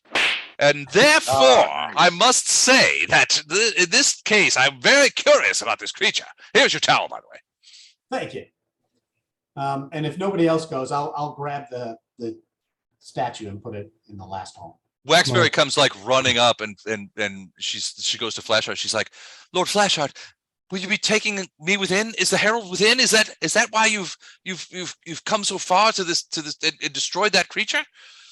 Before Aye, they put the Waxberry. last one in and open the door, I'm going to cast a cure spell on Storm. Yeah. Thank I you. will say aye, Waxberry. This is the job. 35. But the herald you knew is been changed. I know I know the truth of what you say, but I beg of you, please. I know the angel will stay here, for he has no gumption to fight anymore due to the nature of his incarceration and the vows that he has made. But I beg of you. And she drops down to one knee and she says, Lord Flashheart, take me with you. Allow me to accompany you in to see and perhaps assist in the redemption of the herald, which is, I know, your purpose. Please let me come with you. Detect evil like 6 times real quick. Waxberry is no. I mean, Waxberry is the same as she's always been. You recognize her instinctually as she is a fellow cleric of Iomade. What Waxberry? This is going to be the most dangerous thing we've done yet. What skills can you bring to bear in this endeavor? My skills in the service of our lady are not certainly as strong as yours, but if there's anything I can do to assist, I must do it. I was there when the herald was captured, was taken. I was there when the herald had was tortured and destroyed and corrupted by Baphomet. I would want to be there if we are able to redeem it. I don't have a reason to say no, guys. I would say let's bring her, but any NPC that volunteers for something in this dungeon makes me sus. After the angel's like, I'm going to stand aside and watch you boys get your ass kicked. But I say we should bring her because maybe she's a Well, the partner. angel has vowed not to fight. That was yeah, part of yeah. his release. That was part of his thing. It was because of the angel's martial bearing, his willingness to fight, that got him into the prison itself. So now he has vowed not to fight, and he knows. From the angel's point of view, he knows that this puts you guys at a certain disadvantage because he could certainly bring his powers to bear on your behalf, but his vow and his unwillingness to steal any of your glory in this is what keeps him from fighting. Right, that's Gatto's job. Man, we should have had to negotiate our way into this vault. That is some world-class douchebaggery justification right there. I love that. That's awesome. He would never stand in the way of such heroes. All right, In the Waxberry, completion of their. you're on the team, but Are you sure you I'll don't help. want to come along so that when Baphomet shows up, I can't just throw your dumb ass at him? Are you talking to Waxberry? That's so cold, man. Yeah, I'm talking to the angel. I'll just throw you at him, and while he's eating you, we'll attack. I will be here to guard the rear guard and make sure that your flanks are protected. Yeah, You you'll need not be- worry from attacks from the rear so long as I am here. And that Right. the flank attacks are not martial in nature. Yeah, except for you're not gonna fight them either. So whatever. all right, fine. Waxberry, you're on the team. Get your heals ready because I got a feeling that we'll need all the healing we can get. Oh, thank you. Thank you, Lord Flashheart. I will not let you down, I swear. Thank you for this privilege and this honor. I will never forget it. And she kisses your hand, reaches forward, kisses your hand, and says, are we ready? Will you place the new key and shall we enter into the Herald's prison? Do I need to heal Storm some more? Yeah, Storm's still down 40. I would say that Time check, by the Flashheart, way. Come on, he can Yeah. take it. Flashheart has no reason to be suspicious of Waxberry, but 34. Matt is suspicious of Waxberry. Thank you. You're welcome. All right. Yeah, man, I think you're suspicious. I don't think your character would be. Right, I agree. Just like anybody who's begging a paladin and then kisses my hand, creeps the paladin out. It's all- If you do detect evil on her, she radiates pure good. Lawful good, just like you. What about, can I detect sycophancy? Because that's what it feels like right now. Oh yeah. Well, no, I mean you could. It's not so much sycophancy as she She's committed to the recognizes. cause. I get it. She recognizes your Over. power. She Yeah. recognizes that you are a paladin of Iomade. This is her god too, and she recognizes that you're the champion that is going to either redeem or dispatch the I get herald. it. But yeah, it's Flash. I mean, he's been hanging around some pretty shady characters, present company excluded, Yeah, and right. and Except so for he gets a little Gatto. and you guys bust his balls long enough that anybody who wants to kiss his ass makes him a little sus. That's all I'm saying. All right, here we go. I think it's the right time check is what you said, right? Oh yeah, is it? Yeah. Oh, it is 11 o'clock. Okay, so yeah, You so gotta- we'll you so. gotta sleep. As you place the last statue into the remaining spot, you what the sorry, there's I thought something was on my ankle. The last I have I've been just so you know I've been A cultivating tentacle? well no Baby how shoulders? how a centipede was what I was worried about. Ah, So I've been cultivating a small family of house centipedes to keep other bugs out of the house, but they are creepy as fuck. They, And they don't they have will- those west of the. I've never seen those in Colorado until I moved here, and they are creepy as fuck. And they move like grease lightning. Yeah, they are fast, but they are awesome in that they are like the serial killers of the bug world. If Yep. you have house centipedes, they will kill every other fucking bug. They do not care. They will eat every spider, and we get these lantern flies now. They'll kill lantern flies. They'll kill everything. Yeah, they murder everything. I find the little desiccated corpses occasionally behind the Yeah, and bathroom door. they won't bite you. They'll leave you the hell alone. Yeah, I don't think they can bite you. I mean, I don't think they can actually hurt things, but if you get one on you, you will freak the fuck You will. out. They look like an alien creature speaking. I Alien creature. shit you not. I got one on me one time. That's why I was like looking because it felt like the same thing. It was really Somebody my. told me there was a house centipede. Like, you're just making that up. There's no such thing as a house centipede. I'm like, no, really, look it up. Oh fuck, man! I got one on me, and if somebody from a distance would have seen something like a full body dry heave of sorts, because I lost my shit, and I'm literally like, okay, you guys are cool. These other bugs, you kill those, and we'll be cool. They crossed the line that day, but it was a shit show. So sorry about that. So I was freaking out a little. My cord was bumping my ankle, and I thought it was a house centipede. So as you put the last one in, the green's like, and then all of a sudden, all the glow of all 6 of them start to come up a little bit more, so it's a little bit brighter, and you could see the statue of Baphomet. And it's not like it moves physically, but it's almost like, so you guys have seen the cross-legged statue of Baphomet. The belly of Baphomet seems to disappear, and you can see that if you get up there, you get up there, and it is a like a 5-foot circle that you can walk through, and you can see light beyond, a ruddy reddish light beyond, as you look at each other and say, this must be the way. Baphomet needs to teach me that trick. It's pretty cool. Did you guys see the link that Matt sent on in the thing? Those are house centipedes. Yeah, it's like a creepy uncle's mustache. It's horrifying. Ew. They are creepy as shit. Get one on you one time. They will freak your shit out. I dare you to try to chase it down too, because it will outrun you. It's like the cheetah of the insect world. They move like grease lightning. No shit. They will haul ass. When you're I don't know, and I'm just, maybe just a weird example. If you're like sitting on the toilet in the bathroom and one is crawling across the ceiling directly above you, it will make you nervous because you don't know when that thing's going to fall directly in your bare lap with your genitals out.